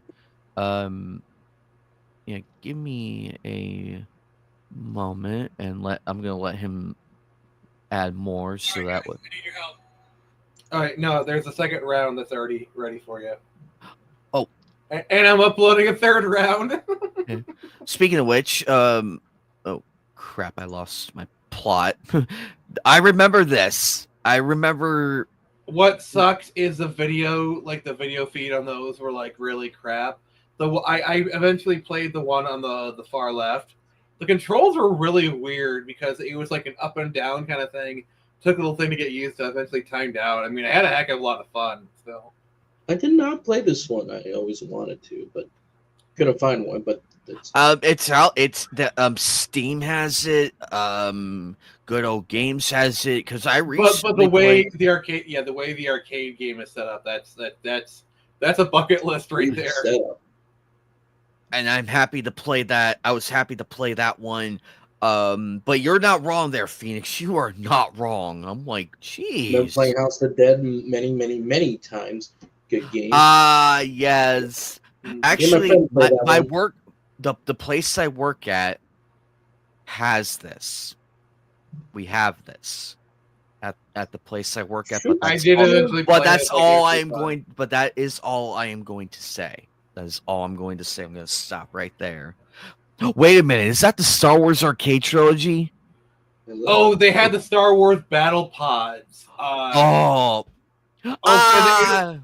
And it was the Japanese version too of the Star Wars battle pods. Ooh, okay. I would go to the third post. I actually have a video of the Star Wars battle pods. Okay, give me a moment. Let me put this down for a minute. Man, that's sweet. No, just and then there's that row of Daytona, USA. Yeah, I saw that. I was like, hello. Okay, we got this. Tron. Wait, Tron. Phoenix, I have one quick question. Am I going to get copyright claimed if there's music in it? I would not chance it with the music. That could be. It's 6 seconds, so usually anything under 10 seconds, you're pretty safe. It's not a guarantee. Oh, sorry. Ooh, there you go. Look at how big that is. Ooh, that is massive. That is huge. And that's Pinball Pete. That's the place I was. All right, guys, I need your help. Should I play Turtles? Got some Golden Axe here, if that's not really on the table. Oh. Or should I play some I'm Simpsons? playing The Simpsons. That definitely the Simpsons. I did actually eventually play The Simpsons. I used to have that very same arcade game. Lucky. Like when I was in high school. So, my folks and I, we moved to a different state at the time, which was New York, and we bought this house from some dude, and in his basement. I'm not kidding. In the basement was white checkered floors, yellow, aqua, and pink walls, and he had a lot of arcade games and comics, like old school comics, like Donald the Duck and stuff like that. He gave us the Simpsons game arcade and the hockey game board for free. So me and my siblings played the hockey game, board thing, and the Simpsons games a lot. I don't know what level I left on the Simpsons game, but I think I got past the level 2, but I never finished the 3rd level. I don't think. I'm saying, it's tough. It's tough just for one player for that game. Yeah, like when my family and I moved again, we got rid of the hockey game and the Simpsons game because we didn't have room for it. Unfortunately, I would like to hopefully get if the original one too expensive to get, but you can get the arcade 1-up of Simpsons version for less amount of money.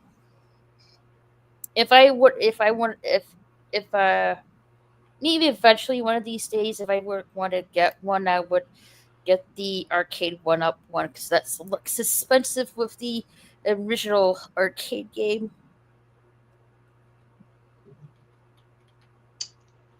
I would love to play it again sometime if I could. Oh, I agree. But this looks amazing, though, Phoenix. This looks amazing. Yeah, I went there right after I did a convention. It was great. Oh, Halo, nice. Yeah. Oh, there's the Daytona. I remember that one. Daytona. Mario Kart. Yep. Same. Yep. I recognize the layout. The exact same layout at my work and everything. It's exact same layout. You see, ladies and gentlemen, this is why arcade reigned supreme back in the 80s and the late 90s and early 2000s. Used to say that there was one of the racing ones. I don't think it was Daytona. I think it was like a jet ski one or something with the snowmobiles. He said he and his buddies used to spend like 4 hours because they knew all the maps, all the layouts, knew all the shortcuts. But just the quarters they had, they would play for 4 hours straight and then just go home later. Yeah. Joker. Our next topic, this is something that shocked me as much as you. What happened to Perfect Dark? What happened? Well, it's not just what happened to Perfect Dark. It's the unfortunate curse of the industry. Perfect Initiative Studios, who's making Perfect Dark. I'll be right back. Don't know. They're now shut down for good, and all the layoffs again. Some more layoffs. Yay! This is just a natural byproduct of the bloat that happened during COVID, but also just all the crappy games that were getting made, and you were told to like it because progress, because diversity, and all that crap. All the chickens are coming home to roost. And it's Microsoft too. It's Xbox. They just have not been doing well. I'm gonna be honest with you. Like when I saw the gameplay trailer, quotation marks, I was not impressed with this game. It did not look interesting to me. Supposedly, from what I heard, that gameplay trailer was all fake, but that's just a rumor. It wouldn't be surprising me to Phoenix because there's been a lot of game trailers that have been fake. Look at the fake stuff that was in Cyberpunk 2077, BioWare's Anthem, just to name a few.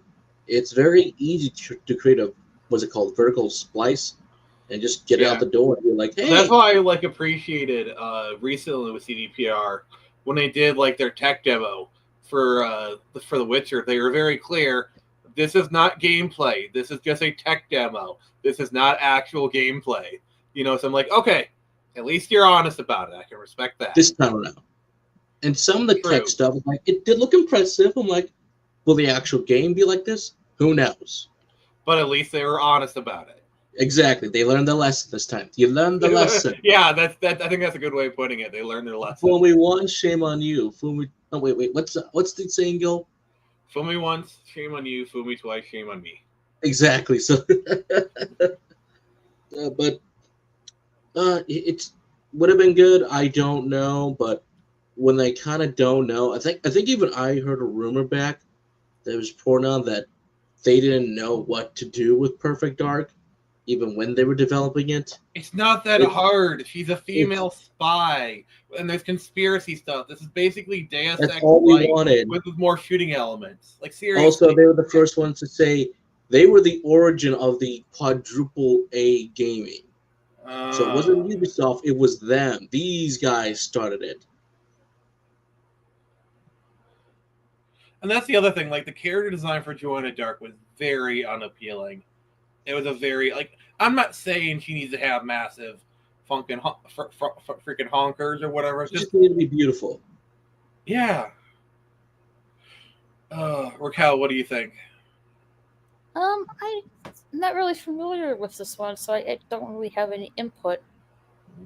The first game's great. I recommend playing the recomp they did recently. That was a fan project, by the way. The recomp of Perfect Dark is a fan project. I want to note that. Ooh, sweet. Gotta check that out.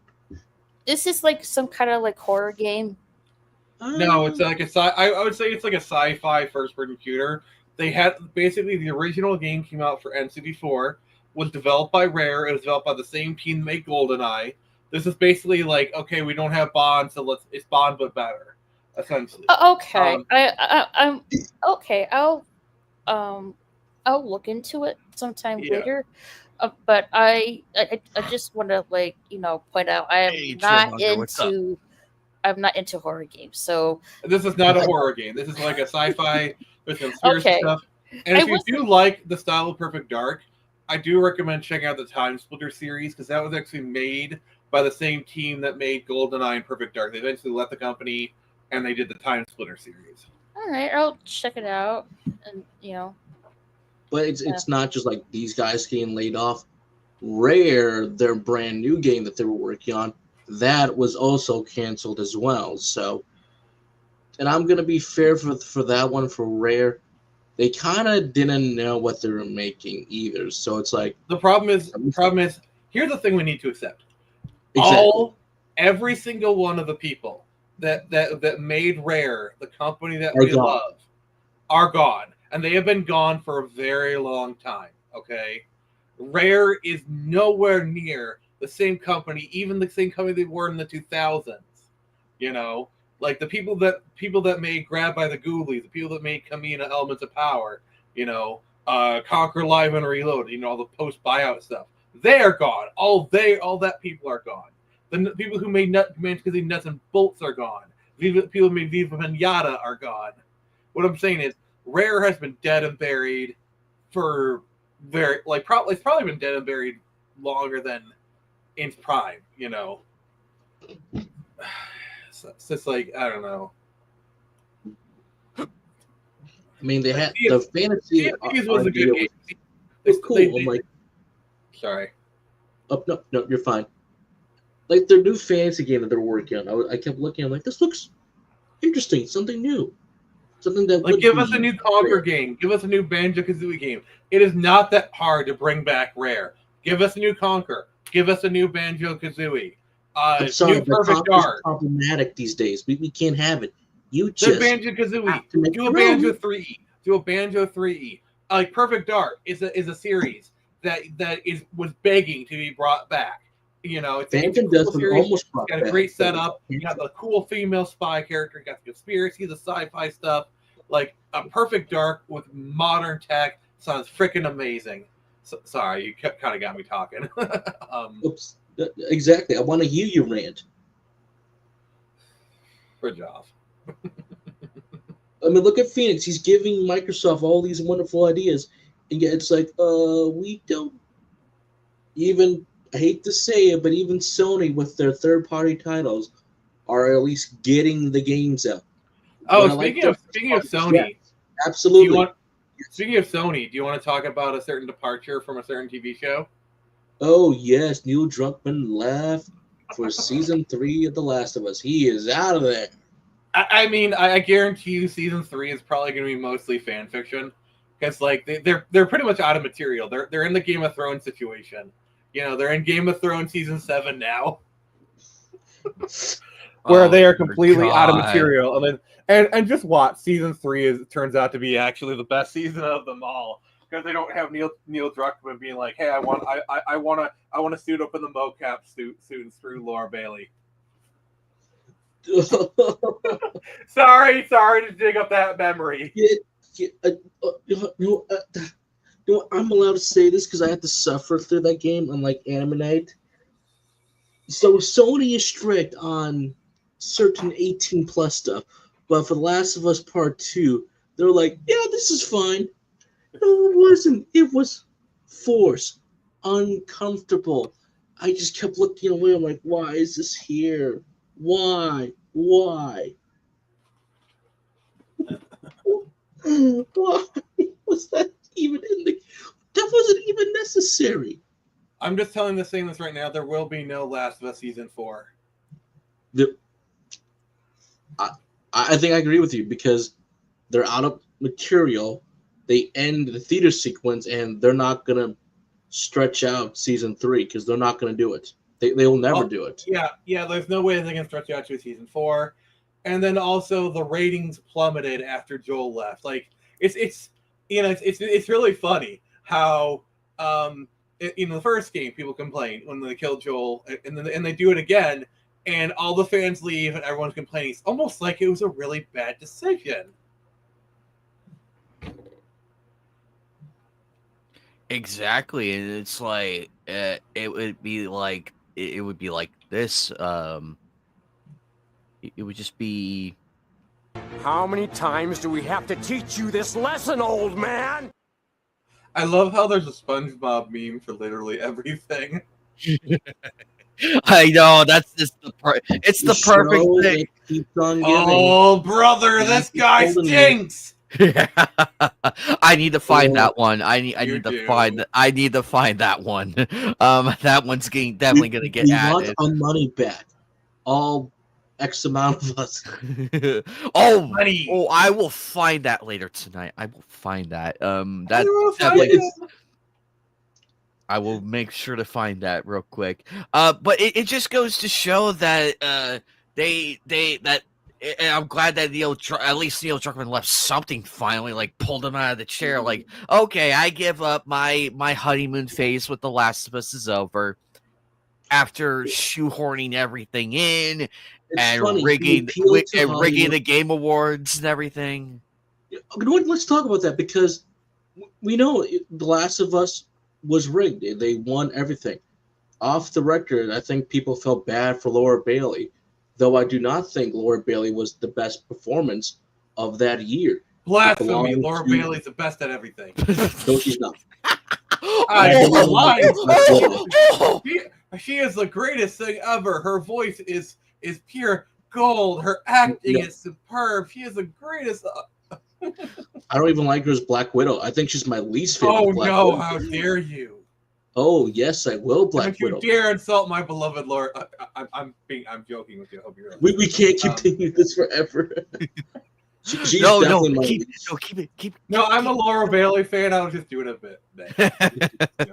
No, because when I looked at the other VAs, they were far better. Like the guy who was in Hades played multiple freaking roles, and I'm like, how did that not win?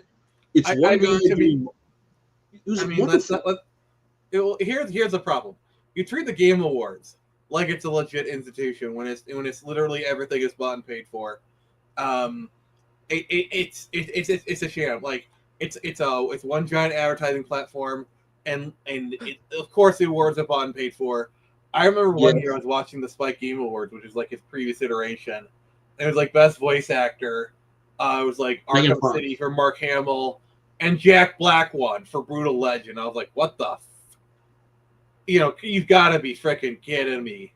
Jack Black won for best voice acting. Jack Black when he's literally just playing himself in the game, and it was like, yeah, I lost all care after that. But at least it made it up for when Mark Hamill actually did win with Arkham City, at least. Yeah. But the thing is, you're not wrong, because our vote for fans are only 10%. The rest of the votes become the actual voters. Granted, I know that one year, 2019, when, oh my God, Kojima's nominated. He's friends with Jeff Keighley.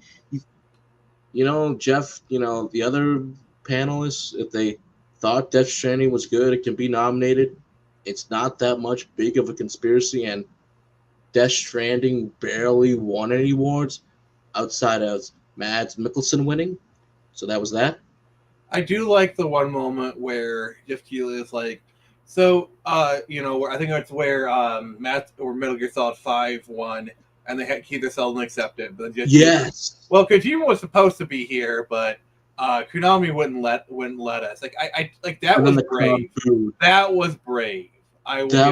Thank you, Jeff. The last time you were a gamer, the last time you were one of us. What do you expect from the Doritos Pope? That picture will haunt him the rest of his life.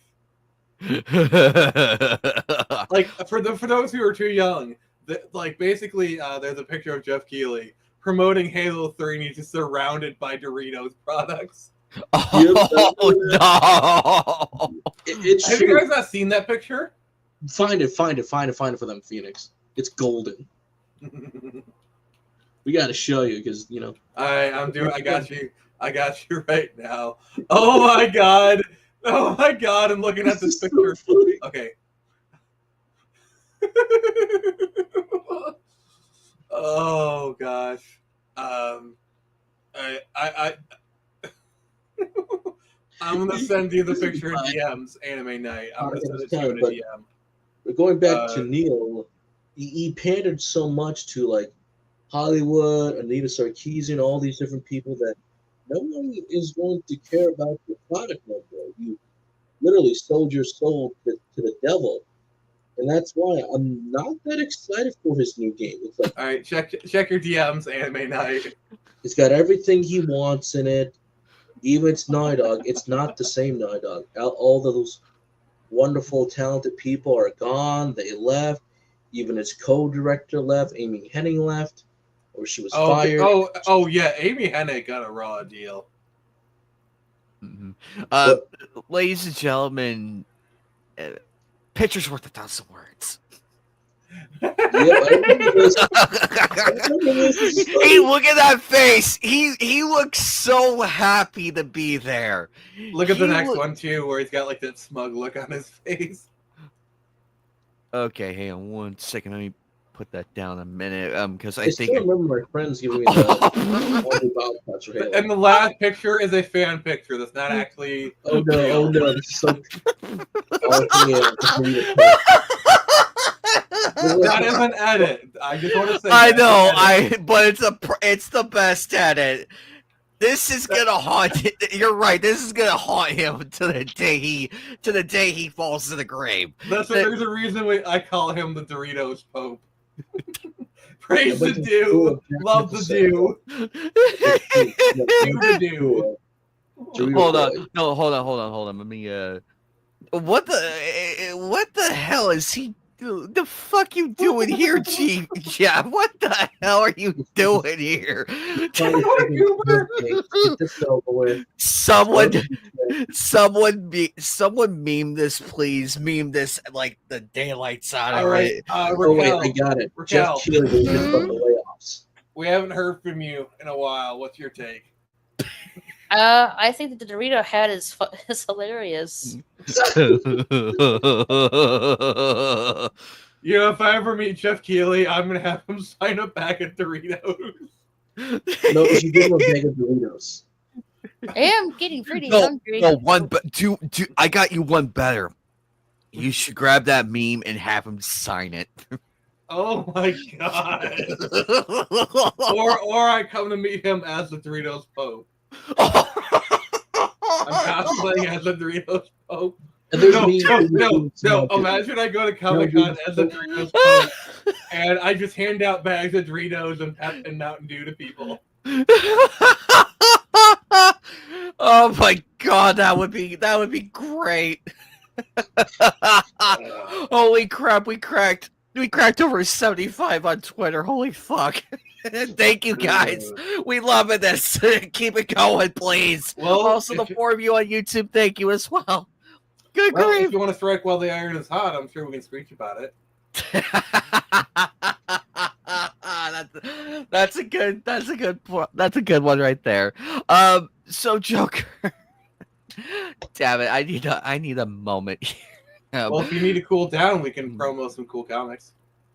Yeah, go right ahead, buddy. Go right ahead. All right, so while I'm doing that, could you pull up my my thing?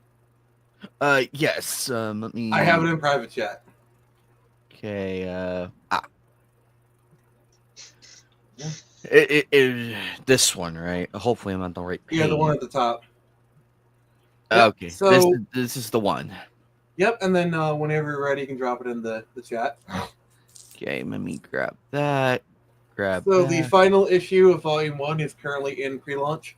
So we're getting sign-up. We go live October 3rd on Friday, and we're launching it live on my my channel. So yeah, I got the page there. Kind of give you a preview of it, and then yeah, just trying to get sign-up. So if you'd like to support the Screecher, support the Phoenix Press, support me, there you go.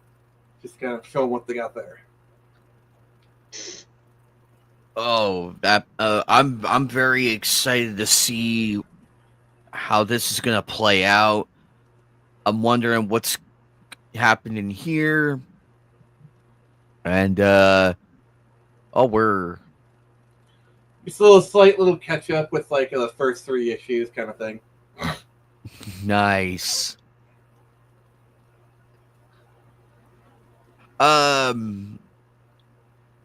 That's actually an interesting print right here. I like this one. Yeah, it's a panel from the book. I'm not going to give any spoilers. That's it okay. Will be, the final book will be in color. It's just we're just right now we're in the ink stage. So Phoenix, I have a weird question. What inspired this one? What inspired this? The character or this issue itself? Well, the still here, the one we're looking at with her all huddled up in the lighting and everything. Well, it's kind of hard to describe without really spoiling too much, but I guess you could say like I wanted to go from her lowest point to her highest, and then have things kind of crash down from there. That makes sense. I can see that. I can live with that answer. I can live with that answer. Lilith, if you like the black and white and red, I strongly urge you to check out my other comic series, Torn Samurai. I like how you use the shadows and lighting. Remind me of the scenes from Apocalypse Now and a couple others where they use the blinds to emphasize like loneliness. It's a very old style. It kind of originates with German Expressionism, and then it was also adopted by film noir in the 30s. There's your film history lesson for you. Nice. But I'm very excited to see all this coming out. Looking amazing with the drip feeds and everything that you've been doing, Phoenix. I am praying for the success, my friend. I'm praying we get this good. I'm pretty confident about it. Getting some good buzz. Forrester has been doing really good with the art. We'll actually probably start on the colors here. So probably within the next few weeks, you start to see some of the stuff in color, which will be really freaking awesome. And then we'll probably have a trailer for you here in the next month or two. Ooh.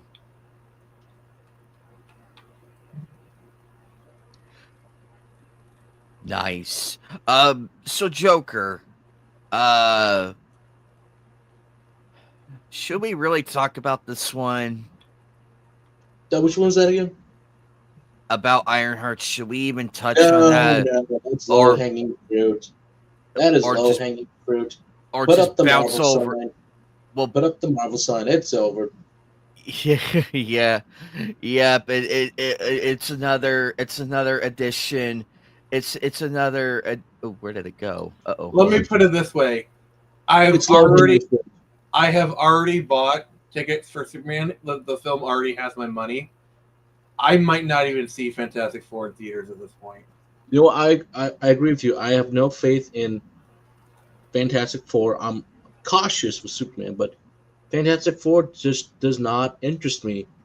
None of the Which is weird trailers. because like I was excited for it at first, but just the more they started talking, I'm just like, I'll probably catch it on video at some point. And then they said that, oh, we're doing Sue's Baby. Why are we doing Baby? Well, I get the Franklin Richards stuff. Like my thing was, oh, we're gonna have a more sensitive Johnny Storm. That's not his character.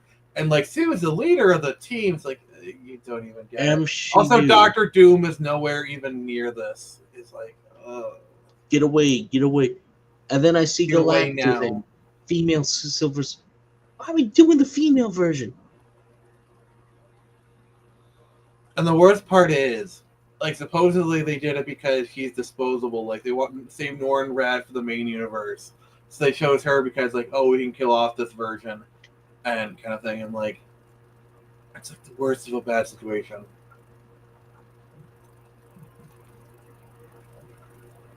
That's what I heard. I can't really confirm if that's official or not. It's just stuff I've heard. We'll have to wait till the movie comes out because it's The only thing from that movie I'm excited for is Galactus. That's it. And Bob Eisen. Yes, Bob Eisen too. That voice. Those are the only two things. The only two things I'm excited for that movie is Bob Eisen and Galactus. That's it. And I would probably just go see it just for the Galactus scene and then walk out. So wait a minute. Let me get this straight. At the upcoming Fantastic Four movie, Dr. Doom is not gonna be in the movie?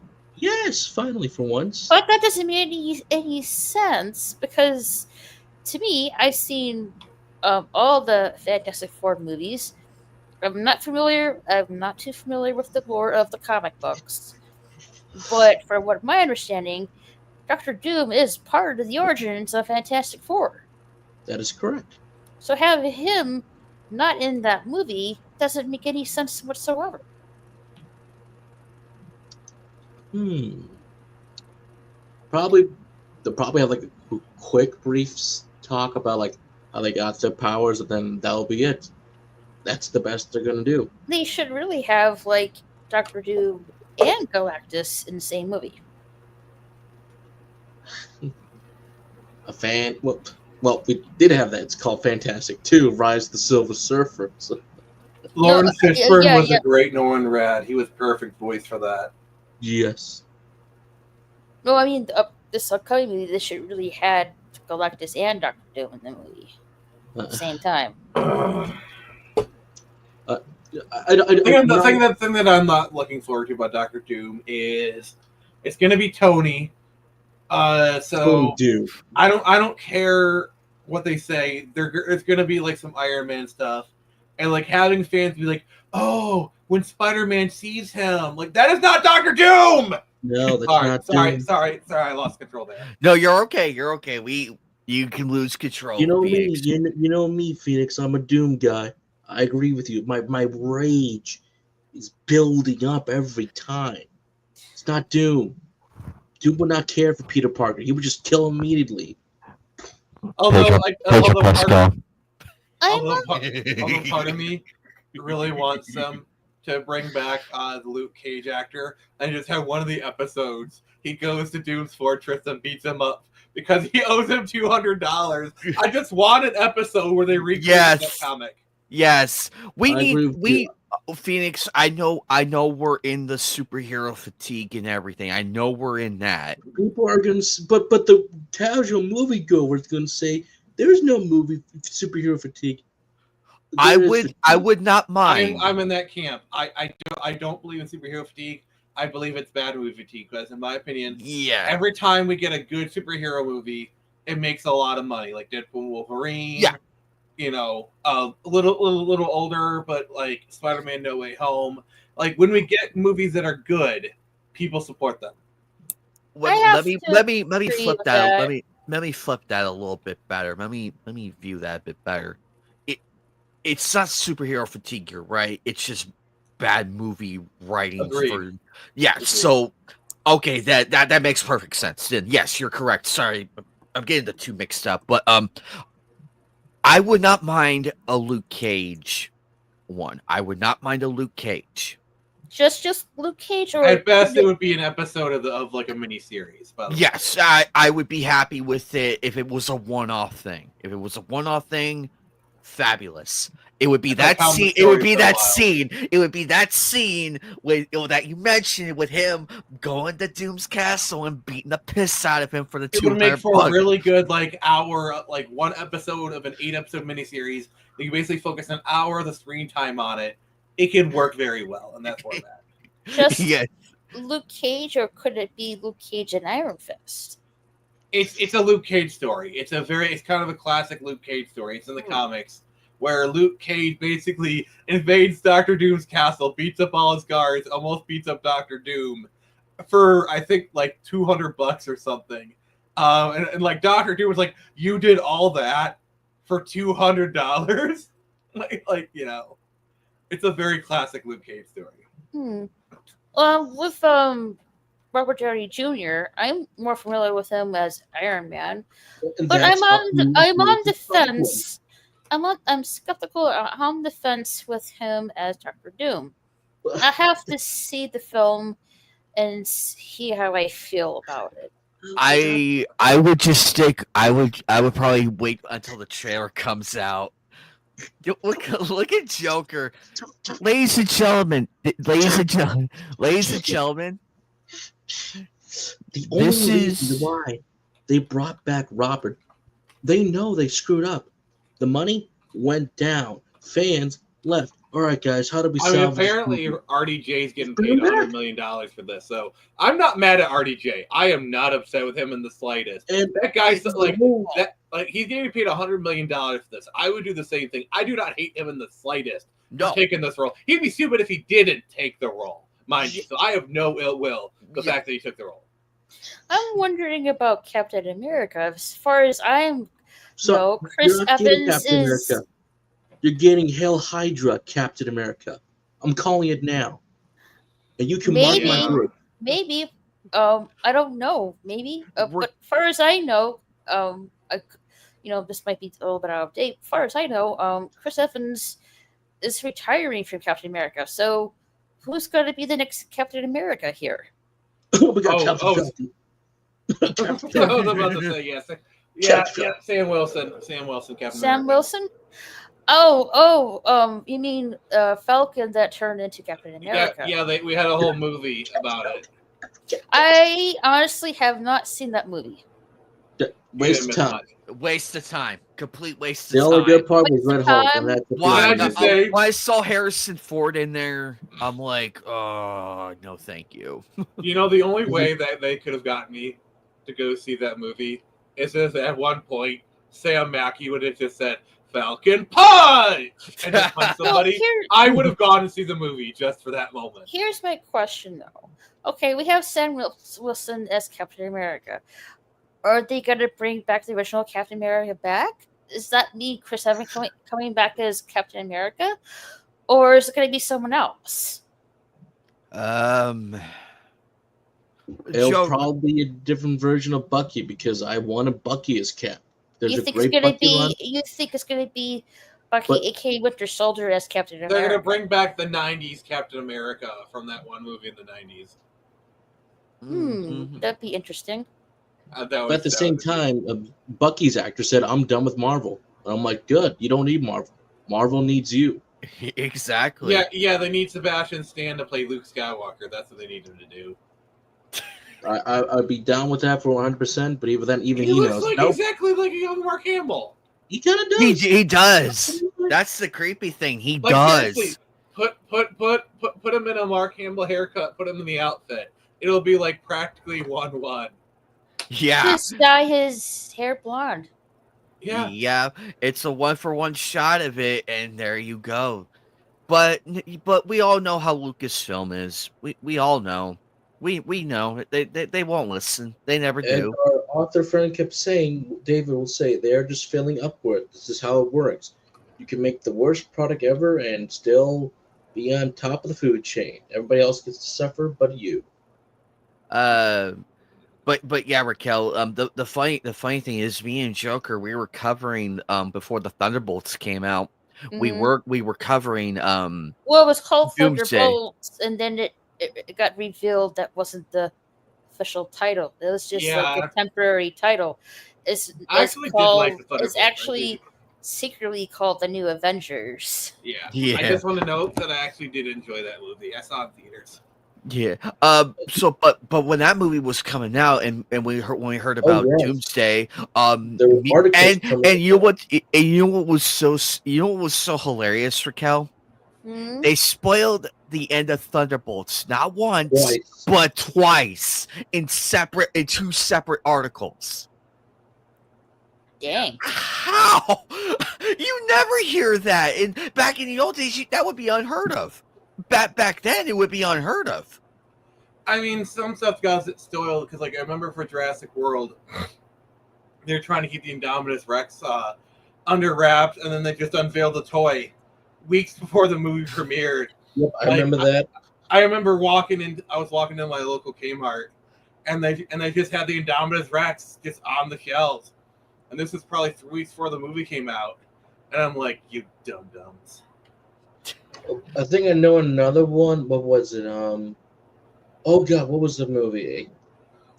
It was either an action movie I saw that there was a lot of hype and mystery for it, but then I think it was a different commercial for something revealed that one of the characters was already dead. I'm like, well, God damn it! There goes the fun of that.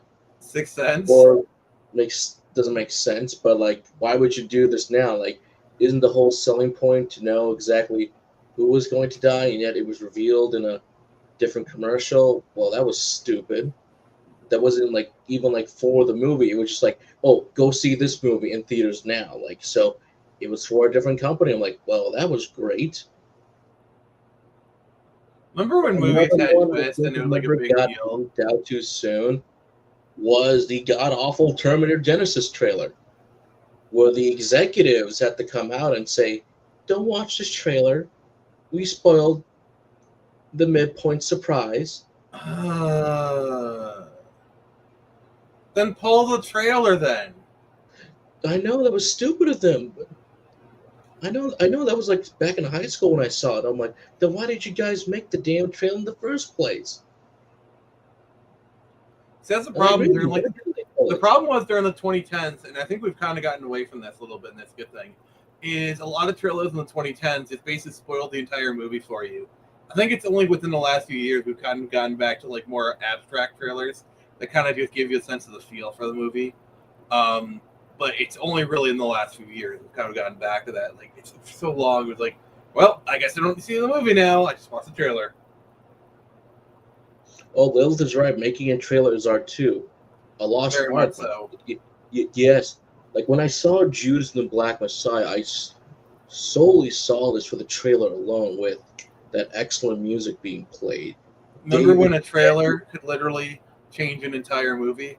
Like the whole Yes. Suicide Squad situation, because like Oh the my first God! Suicide you Squad can trailer tell was played pretty straight, and then they did that trailer with Bohemian Rhapsody.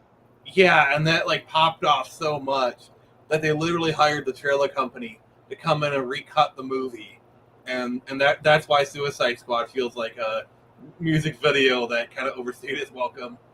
Yeah, I agree. Ayer's been confirmed multiple times that he never got the final cut or different. Hashtag release the Ayer cut. Maybe one day we'll get it. Maybe one day or not. But I want the Schumacher cut, though. That's what I want. I would love to see the Schumacher cut for Batman. First Batman movie. So we nearly had that, but WB's like, nope, not happening. Meanwhile, Kathleen Kennedy is like, oh, you're screening the original 1977 Star Wars. Yeah, go ahead, go right ahead. My conspiracy theory is she only did that so that the outlets could report about how terrible it is. Because, like, I don't know if you saw this, but like right after they did that, you saw a barrage of articles about how outdated the original cut is or whatever. I think it was calculated. Oh, absolutely. It's a conspiracy theory, I'll admit. But even then, like, the original cut had to be recut just in order to save the damn movie. So are we talking about the actual movie cut, not the original that George said, nope, scrap it, we need to recut it? Oh, yeah, that's the thing, because even what we think of as the original cut, like pre-special edition, even that went through a couple different edits, even like as far back as like 77, 78 or whatever. Like he was tinkering with it almost right away. Mm-hmm. Oh, absolutely. And so, Joker, you sent me something, and I think you were literally stammering like a madman. Yes, I'm a big Godzilla fan. We'll do ZeniMax. Yeah, and then there's more cuts, more layoffs. Again, I'm not the biggest MMO guy out there, but I would have been like, let's see how this goes. See if people would come over. Wait. MMOs and Godzilla, you have my attention. You know what? I wish that was true, but Godzilla's coming to Elder Scrolls Online. You can make that work, actually. I don't know why, but it would work. I don't know how. I mean, with the amount of collabs Godzilla's been getting, I would not be surprised. An idea. I need to pitch to Toho right now. I need to get on the nearest plane. God damn it. Mm-hmm. So you say, make me a Godzilla MMO RPG. That'll be badass. Okay. I got a question for you. What is the craziest, most batshit insane Godzilla crossover you think of off the top of your head? Probably when Godzilla and My Little Pony. Oh my. Oh. Godzilla becomes an alicorn. Oh my God! Yeah. I could see it working. I think it was like Godzilla and Hello Kitty or something like that. That's cool. They would sell a lot of merchandise, though. It did. Also, the one thing that was very egregious. I hate you, Call of Duty. I hate you. We'll talk about that later. Your stupid Kong weapon thing that you charged what was it, $70 for to promote the movie? Yeah, you didn't hear about this, Joker? So when Godzilla and Kong movie was coming out, I think this was about a year ago. This was last year. Yes. Call of Duty, in their infinite wisdom, just to prove how petty they are. And keep in mind, this is a weapon thing. This is like one of the little weapon melee things. It's Kong's fist. Ooh. And they charge an exorbitant amount of money for that. Hang on, I will find it. They remove it from the game. Worse than, Street Fighter 6 pulling the rug that you're going to get your from Spy X Family. Oh, sick, sweet. No, you're going to get cosmetic skins. No, Anime Night, you kind of buried the lead. Did they remove the fist from the game? Like, what happened to it? No, I believe they kept it. So people who bought it still have it, but you can't purchase it anymore. So that's correct. Well, that's Okay, this might be a bit of a hot take, but I can kind of get that. If they had removed it from the people who had paid $80, then yeah, I'd be pissed. It sucks, but I don't know. I found it. So, All right, I gotta see. So I better found- be I worth the found- money. that's That it is right not there. worth the money. That's cool. I mean, it looks cool for the movie, but I would not be paying real world money just for that. Yeah, so this was on April 9th, 2024. Call of Duty has a new King Kong themed microtransaction that asks players to fork out an eye-watering $80 Nope. in They got COD. scammed. Nope. I'm out. Yep, I'm with you. I'm out. Scam. They got scammed. I wish all $5 I for the wish standard. all of America fumbled out of their chairs upon that. See, I know this is going to be like a really radical hot take. Like this Hey, take will get me canceled because it's so controversial. I feel like DLC should not cost more than the main game. I know that's really controversial. No, I know it's like- you're not wrong. Flip it. No, Flip you're it. not wrong. You're not wrong. That, by the way, wrong. I was kind of doing a bit there, but yeah, I get that. You're right, because if I had to pay more money for a DLC that's more than a base game, I feel like I got scammed. Doesn't matter if it's something that's in an FPS game or that should be an expansion. It's like I'm getting scammed. Heck, even Like the an remake expansion, DLC you want me to pay $30, $30 for an expansion? It's like $30. Okay, I'm sure. like, that's half the price of a game. Like Phantom Liberty was $30. I think at the That was more justifiable. yeah, like for what we got with Phantom Liberty, yeah, I'll pay $30. And a lot of and at the time it was very easy to get the base game for $30. So you're basically paying, yeah, like okay, I'll pay the same price as the base game for an expansion. Like True. okay, sure, like that's $30. All right, fine. So that one item is $80? Still No, Yeah, I disagree with that.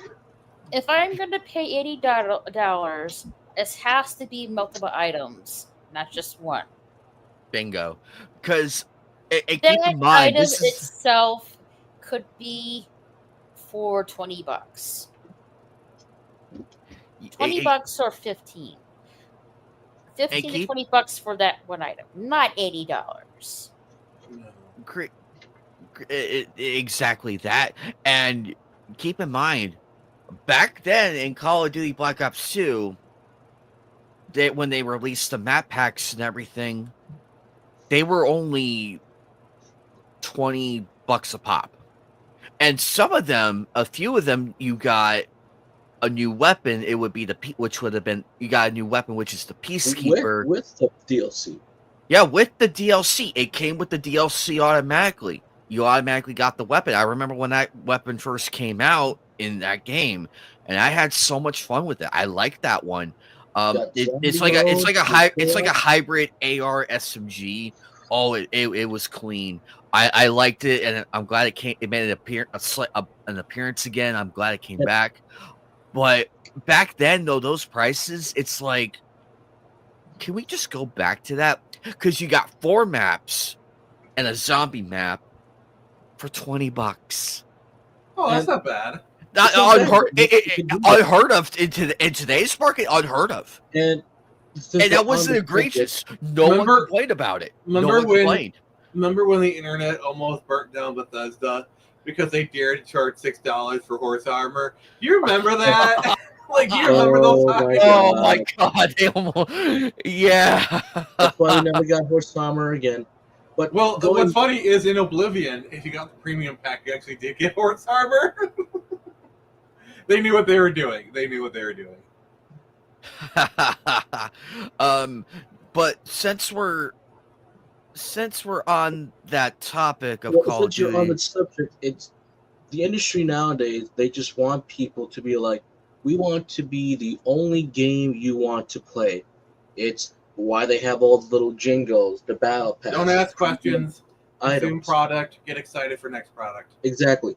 And Phoenix, you're not wrong about having Cyberpunk. Oh my god. No, thank you. Get it away. Ew. I've got a feeling that it's going to be a wonderful day. The sun and the shine has a Ew. smile on my face, Ew. and they're signing a salute to the American race. Raquel, What's that, this should have been What's Joker. Joker, this Good should have been. morning, This should have USA. been. This You should have should- been. This I should've know we're gonna say this should have been in Fortnite. It's more of Fortnite than anything. Wait, that isn't Fortnite? No, No. it's Call of Duty. I thought Okay. it was Fortnite. No, if it were if it was Fortnite, I Highlight wouldn't be. I wouldn't be pissed. I would not be. Remember when they added Spawn to Call of Duty? That was actually kind of cool. These Yeah. skins, like, I don't know what Call of Duty is. Call of Duty is a military game. Fortnite. They Why want to be the next Fortnite. Do they have Family Guy, TMNT, and Nicki Attack on Titan. Nicki They want to be the next Minaj Fortnite. They want to be the next skins Fortnite. in Call of Duty? That just doesn't really make sense to me. Money. These kind of skins belong like in Fortnite. I don't really see this in Call of Duty at all. Yeah, the immersion broke when they did the stupid Nicki Minaj thing. Now for the Halloween theme, they did Ghostface, Donnie Darko, and And I'm going and to argue Billy. that's fine. Those which are is adult fine. franchises. It makes sense to a degree. It makes sense. I was okay with that for Call of Duty Modern Warfare 2019. And unfortunately, you're talking. Even though I spent like a lot of, I admit this, I spent a lot of money on the anime cosmetics for that game. I bankrupted myself that bad. It was that bad. Where I bankrupted myself. You won't see me buy this on Call of Duty. It'll be more likely on Fortnite. I'd rather buy it on Fortnite than anything because To be honest, with that, like- it's more. It fits that era. Because we had Futurama, and we had King of the Hill recently. We had King of the Hill, and Yeah, Cleveland don't was forget- right Don't there. take it, Bobby. don't forget they had Bob's Burgers in Fortnite as well. Yes, and that made Rick and Morty, sense. everyone is in Fortnite. To me, Call of Duty is like, it's like, what I'm hearing now, it's not really Call of Duty. It's like Call of Duty / Fortnite for what I'm seeing. That's what it is. That's It what it is. is. And It's so when is. Joker showed me this earlier, I damn near fell out of my chair. I don't know why Call of Duty is all of a sudden going towards the route of Fortnite, because that's not how Call of Duty is known for. So we Like went Phoenix said, they wrong. want to be the next Fortnite. It's about you spending the money for them and only them. It's getting. I'm not going to people do that to make because them they're not, they or you culture know, icons. It doesn't I- matter if it fits or not. I don't They really want you care to for play the- Call of Duty at all because I'm not into military games, and plus I'm not going to support a game that is okay for sexualizing kids. I'm just not going to support that. Yeah, because what they did to Nick Merckx was really out there. Yeah. I know something happened to him. What exactly happened? So Nick Merckx, he went on a justified rant.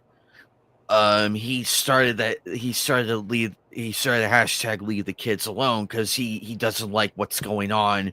Oh wait, wasn't One- that about the whole trans flag and everything? Yes, and he Yeah, went on a reasonable tirade. He went on a reasonable tirade where he called it out as it was, and he's like, just look. But he did say, he's like, look, I don't care if you're gay and all that. Leave the kids alone. Just leave the kids alone, and we're fine. I say F Call of- Someone at Activision in there got upset, and they had Nick Merckx's character, like his own likeness and everything, removed. And His character was moved. He lost sponsorships. That's messed And up. he's I like, say, "Fuck I don't really care about Call of Duty because I don't like military games, but I say F Call of Duty. That's why that's why I play Fortnite with you and Bob. I love Fortnite. Because at least there I can let loose and relax and have fun still, and not cause my brain to splatter into aneurysmville. Because that's what happened with me in Call of Duty. I know Fatal wants me to be on it, but I told him, look, I'm fully retired from Call of Duty. I am fully retired. I can't do it just thinking anymore. the classics now. That's what I'm doing. That's how bad it is with me. But yeah, that's what happens. Joker, what was that one topic you wanted to talk about before we got to this one? Go ahead. Oh, I thought you were bringing up Godzilla. Oh, before that, Nick, just remember, I'm the guy with Cyberpunk with the $250 collector's edition. So yes, I had to make sure I got my money's worth. So I mean, to be fair, that's a pretty cool statue. it is. This is a cool statue. So I completely agree with you. Remember when you pre-ordered collector's editions, you actually got physical items with your collector's edition? But this is cool, isn't it? Isn't this cool? Yeah. I mean, that alone is worth like around $250, I would say. $150 on eBay, but to the right buyer, yes, $250. It did justify the price. But I mean, I'm assuming there's other things in the game in the collector's art book, a couple more collectibles. So yes, it all adjusted for the What's price. that a figure of? The V, male V. That is male. Yep, that is male V. Male V from Cyberpunk. Cyberpunk. Ah, okay. Looks nice. Yeah, great game. I have been hearing a lot about it, but I haven't really. It's much played. better now than it was at launch. So. Oh gosh, yes. Say it again, Joker. On launch day, because me and so many others, we got our collector's edition. We booted up the game after waiting hours to download. We play the game, very buggy. God help you if you're playing it on base PS4. Yep, that was me. From what I understand, like the worst experience is playing it on the original toaster Xbox One. That's what I've been told. I think I got lucky in my base PS4, but it was taking off like a jet engine at some points. I like to look into Cyberpunk. I haven't really played it. Heard a lot about it, but haven't really played it yet. It's a fun game. You'll have a good time. Well, I like the fact that Keanu Reeves is Johnny Silverhand in that game. Yeah, and then in Phantom Liberty, the DLC, they actually brought in Idris Elba as Solomon Reed. Ooh, my boy. And like Keanu Reeves is pretty hot right now. He's Shadow from Sonic the Hedgehog. He's Johnny Silverhand from Cyberpunk. He's been doing what's that other? Oh, I know. Help me out here, anime night. John Wick. Yes, thank you, John Wick. Yep. Can I say what my greatest disappointment in Sonic 3 is? There was not a Cyberpunk reference because they had Johnny Silverhand and Solomon Reed in the same movie. Cyberpunk. I noticed. I noticed. I'm like, oh shit. Here's the funny thing though, anime night. I say the original. I say the top 1 or 2 or 3 original seasons of Fortnite, they had a John Wick skin, but they didn't really say John Wick though. But later on, they eventually released a John Wick skin. I think it was like on the item shop, probably like last month or in May, from what I saw. Yeah. Oh, absolutely. Joker. What? Okay. So Square Enix, is this a rare W by Square Enix, Joker? Is this a rare W? Because you sent this to me and it has my attention. So apparently, Square Enix is producing the anime adaptation of Yomi no Tsugai by the author of Full Metal Alchemist.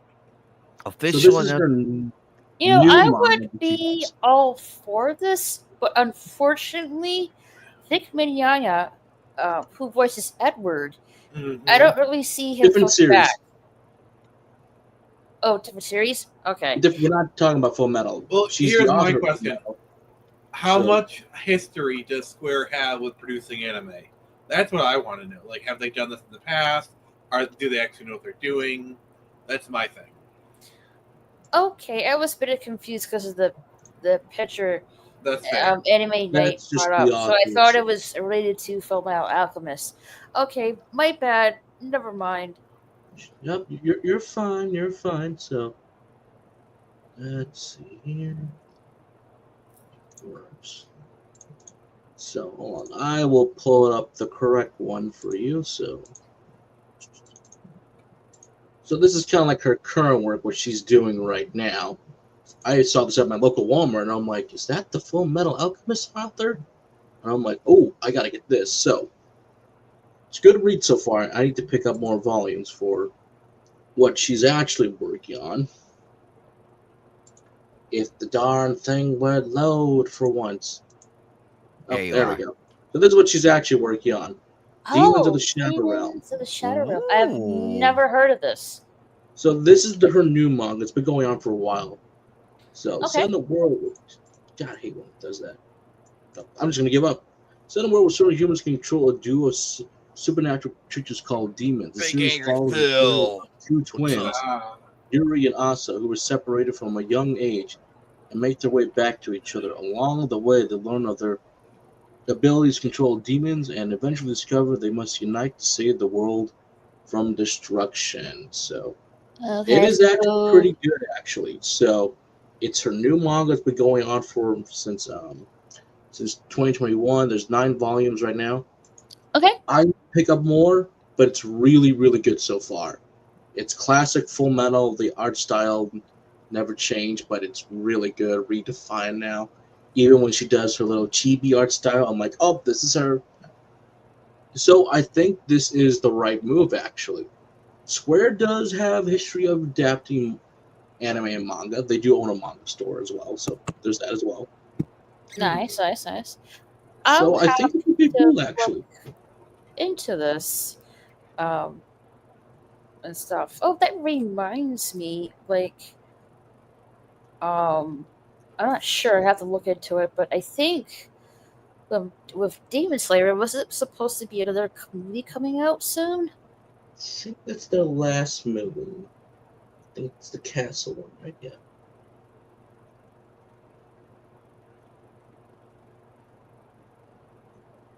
Demon.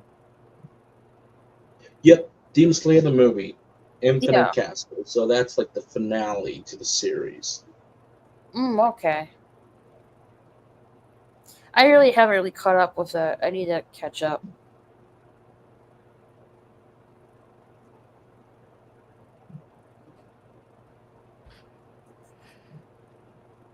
Oh fuck! Fuck! Oh my! Oh, my God. What happened, Joker? Oh, no! I was looking at Twitter and I saw what Phoenix tweeted out. I'm like, oh yeah, that's right. He was talking about that. Y'all did that for money. But I saw a quick update on discussing films. Yes, a new season of Black Clover is finally in the works. So, Black Clover fans, just recently, you are finally gonna get your new anime season. So, it's gonna be a while still, but that's great. And I did like the Black Clover movie that is on Netflix. I am far behind the Black Clover, but I'm like, I can get through this. Pretty cool, actually. A lot of cool action, so that was pretty cool. Nice. I just got finished watching an anime called Lazarus. Okay, how was that? Shinichiro Watanabe and Chadwick. How was it? I have to say, it was good. The whole mystery plot of where this person went to, was good. But I do like the ending, but I think it could have been. Been longer. That's what I've been hearing. It could have been longer, and I longer. also think I don't have no problem with the ending or anything like that. But I thought would be something more to it. That's my feeling with it. But yeah, I actually agree with you. It could have been longer. I'm fine with the ending. I thought there's something could go more to it. Kind of, it did kind of left on a bit of a cliffhanger, so I don't know if there's going to be another season with Lazarus, because how it like with the characters, I don't know if they're actually coming back, because bit of a spoiler here. At the end, they were hired, still continue to hire as a team. So that leaves open to, like, if maybe something more to it. I don't know. I mean, I'm not really sure. Like, if we're actually going to see the team for a second time, but it certainly opens to that, the possibility of it. But I don't know if that's a continuation of the series or just going to be a different series spinoff. I don't really, not really sure. I'd probably have to watch Lazarus to understand that, but it depends if Watanabe or they decide that this is the story we wanted to tell and leave it like that, or will it be more? It just depends on the creators, really. So that's the point. Well, I see it like there's two possibilities of how it ended. One, a continuation of the series, which could be possible, or it could continue in another different spin-off series, which remains to be seen.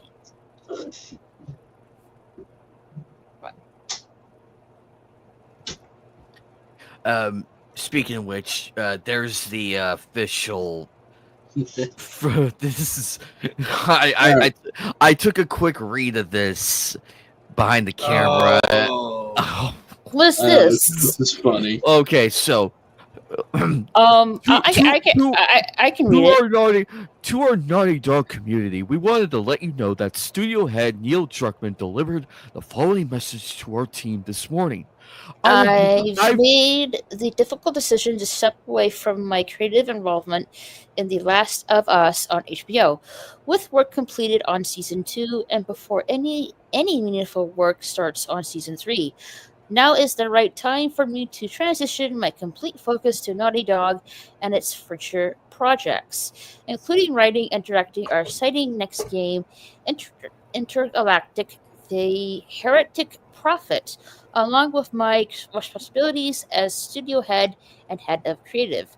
Co-creating the show has been a career highlight. It's been an honor to work alongside Craig Mazin to executive produce, direct, and write on the last 2 seasons. I'm deeply thankful for the thoughtful approach and dedication the talented cast and crew took to adapting The Last of Us Part 1 and the continued adaptation of The Last of Us Part 2. So he's done with The Last of Us, is moving on to other priorities. I just want to say I find it very fascinating that Naughty Dog is making this announcement. I know. Naughty Dog, which has nothing to do other than making the game that the show is based off of. So it's announcing that their head, Neil Druckmann, has left the HBO show. HBO has nothing to do with this announcement. It's being done through a company that has nothing to do with the show other than the fact that they made the game. Okay? That's the funny part. I'm sorry, but they're like, to me, my conspiracy-addled brain feels like there's more to the story. That's really interesting. Why HBO is not making this announcement either? Well, because Neil Druckmann pretty much runs Naughty Dog, and he wanted something that, like, also the fact that he didn't make this announcement himself, when this is essentially his announcement. He's having Naughty Dog make the announcement on his behalf. I think because he wanted some legitimacy to it. I don't know. The guy is ego wrapped in insecurity, wrapped in dog piss. I like the Naughty Dog games. I mean, like in my opinion, they should bring back what's that game? Jak and Daxter. Jak and Daxter, Uncharted. Not without Amy Hennig. What? Not without Amy Hennig. They can't. I don't want them to bring back Uncharted. I think Naughty Dog is done, really. this is their last attempt to make something that's really good. That's not The Last of Us, but it's Neil. It's his game. So You notice how there's been no. I think what's going to happen. This is my theory. Intergalactic is going to fail, and they're going to do one of two things. They're either going to do Uncharted 5 or Last of Us 3. They're smart. They'll do Uncharted 5. But if they're dumb, they'll do Last of Us Part 3. You know, like that last gasp of like, hey guys, remember this. Now, if they fire Neil Druckmann, bring back Amy Hennig and do Uncharted 5, then okay, yeah, that might work. She seems comfortable with Skydance Entertainment making their Captain America game over there. Oh, that game's gonna be awesome. It's gonna be great. Even though we only saw a cinematic, just the storytelling, like, okay, I like this. I would like if, I mean, as far as I can remember, they did Naughty Dog did that Uncharted spin-off. I think they should do like more of that. If they did stuff like that, then I would be fine with it. What Uncharted spin-off? You mean Lost Chloe? Legacy. Yeah, Lost Legacy with Chloe. Yeah, like I wouldn't mind seeing more of that, honestly. If I were that, yeah, maybe I would do an interquel. Maybe possibly, like, bring a new character. Well, other than Nathan Drake, because his story is pretty much done. Well, you could do like oh, this is set between like 1 or 2 or 2 or 3, because like the games do take place like years between each other, so there's plenty of space to like say, oh, we had this adventure in between these games, kind of thing. That could be possible too. Yeah.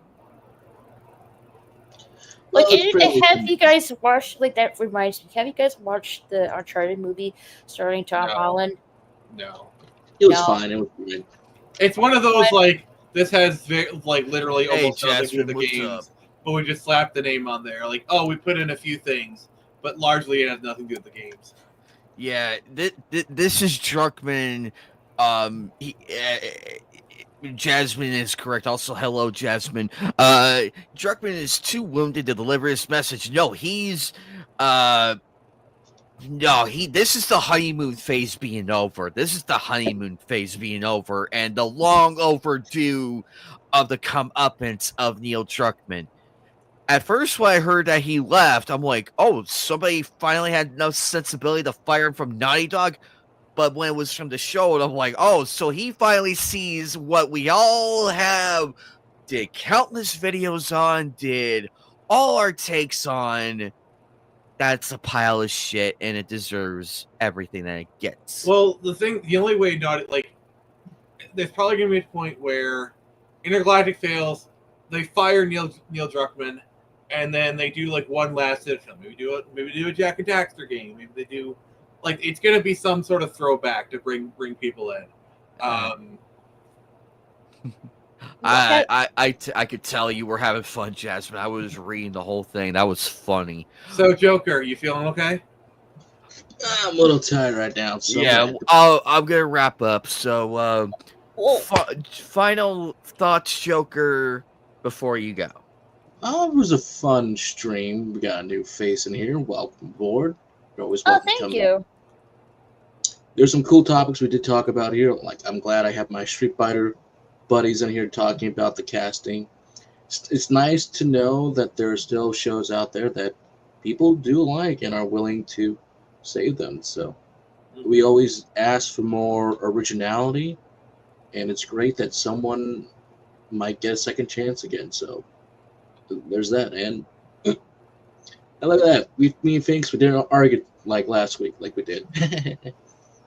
Yeah. No, you guys went on a banter tonight, which was funny. And speaking of which, we just cracked over 100 live views. Oh, that's nice. We have 93 on Twitter right now and 7 on YouTube. That's pretty good. That's some good numbers. Nice. I'm liking this. This KnightCast is a lot of fun, ladies and gentlemen. We love doing this every Wednesday. Phoenix, my dear friend, promote yourself away. The baton is yours. All right. So Screecher number 4, An Owl's End drops October 3rd on Kickstarter. We are in pre-launch right now, so follow the link to sign up to be notified when we go live. I'm always dropping art on Instagram and Twitter. Instagram, you can follow me at Phoenix Press. Twitter, sorry. You'll see me pop up here from time to time on KnightCast. I really appreciate the invite on. Exactly. Speaking of which, there is I just had it. There's the Kickstarter right there. Check it out. Really good stuff. We previewed it earlier in one segment. I am loving it. Good. Congratulations again, Phoenix, on getting the signups and everything. Congratulations on that one. I cannot wait to see the next phase. Raquel, thank you for coming on by. Would love to have you back. Would love to have you back. Would love to have you back another time. Joker, thank you for thank you for posting everything and making my job easier to get everything together. We'll see. We'll be back tomorrow with the watch party. Me, Jasmine, and Joker are gonna be there tomorrow. We are on disc 3 of Noir, so we're really kicking into high gear on the later episodes of that anime. Cannot wait to see that. Check out everybody's channels. Oh, you want me to show up myself? Oh no, Alchemy has already got way ahead of you. He's got your channel. Oh yeah, it's Raquel SSG 2211. That is my main channel. I did a Night Owls Club hangout earlier tonight, just for a bit. Anime Night was also with me earlier, so check out my channel there. Also, I do have a gaming channel called Raquel SSG 2211 Gaming. I play all sorts of games, but right now I've been playing Fortnite. I need to get back to other games like Gotham Knights and Hogwarts Legacy and stuff like that. But yeah, that's it for me. Question, Anime Nate, like, have you seen the Uncharted game? I haven't yet, but Not the game, not the movie. The movie. I've seen a bit of the movie. Also, Joker, you're gonna laugh your butt. Oh, he already laughed. I just started downloading. Boy was tired. Yeah, he was tired, but I just started downloading Marvel Rivals, so I am officially gonna play that one. Legacy is awesome. Yes. Anyway, guys, we gotta. I'm. Quick bit here. So Tom Holland and Mark Wahlberg in that Uncharted movie? Movie? That one. Yes, I seen bits and pieces of that one. I've seen it too. I haven't really seen the movie though, but I heard I guess some people weren't really enthusiastic about that. I'm like, well, I'm willing to give it a shot. It's not Tom Holland's fault here. I am not faulting him one bit. He did the best he could. Of course. Okay. So, Phoenix, Raquel, everybody, thank you for making this a highly awesome show. Always. I had a great time, and we actually and Phoenix, we proved that troll wrong. We proved that he was talking smack. Look what happened. We had like 40 more people show up. So, yes, that's the. Yeah, he's been on my channel a bunch. I think he saw my repost and decided to try and start some stuff. But thank you for ignoring him, and I appreciate it. And thank you to everybody for trashing on. I'm like, you know what? Bet we're gonna bring more, and then look what happened. Fire rises. Yes. Next Wednesday we're gonna do this again. Phoenix, I would love to have you back when you have time. Just keep me posted. Raquel, same thing with you. Let me know what's going on your end. You mean for next Wednesday? Is that the yes, we're gonna do. We do the 9th. I don't really think I'll be available for that because I already have plans. Nah, then you're good. Whenever. But I can't come on the 16th though. Sure, we could do that. It's every Wednesday NightCast, ladies and gentlemen. Check out everybody's channels. Make sure to spread the word. Let's get it going. Let's get Phoenix's comic issue number 4. The most bought comic out there. Smash that like button. Let's get this man going. Anyway, guys, we are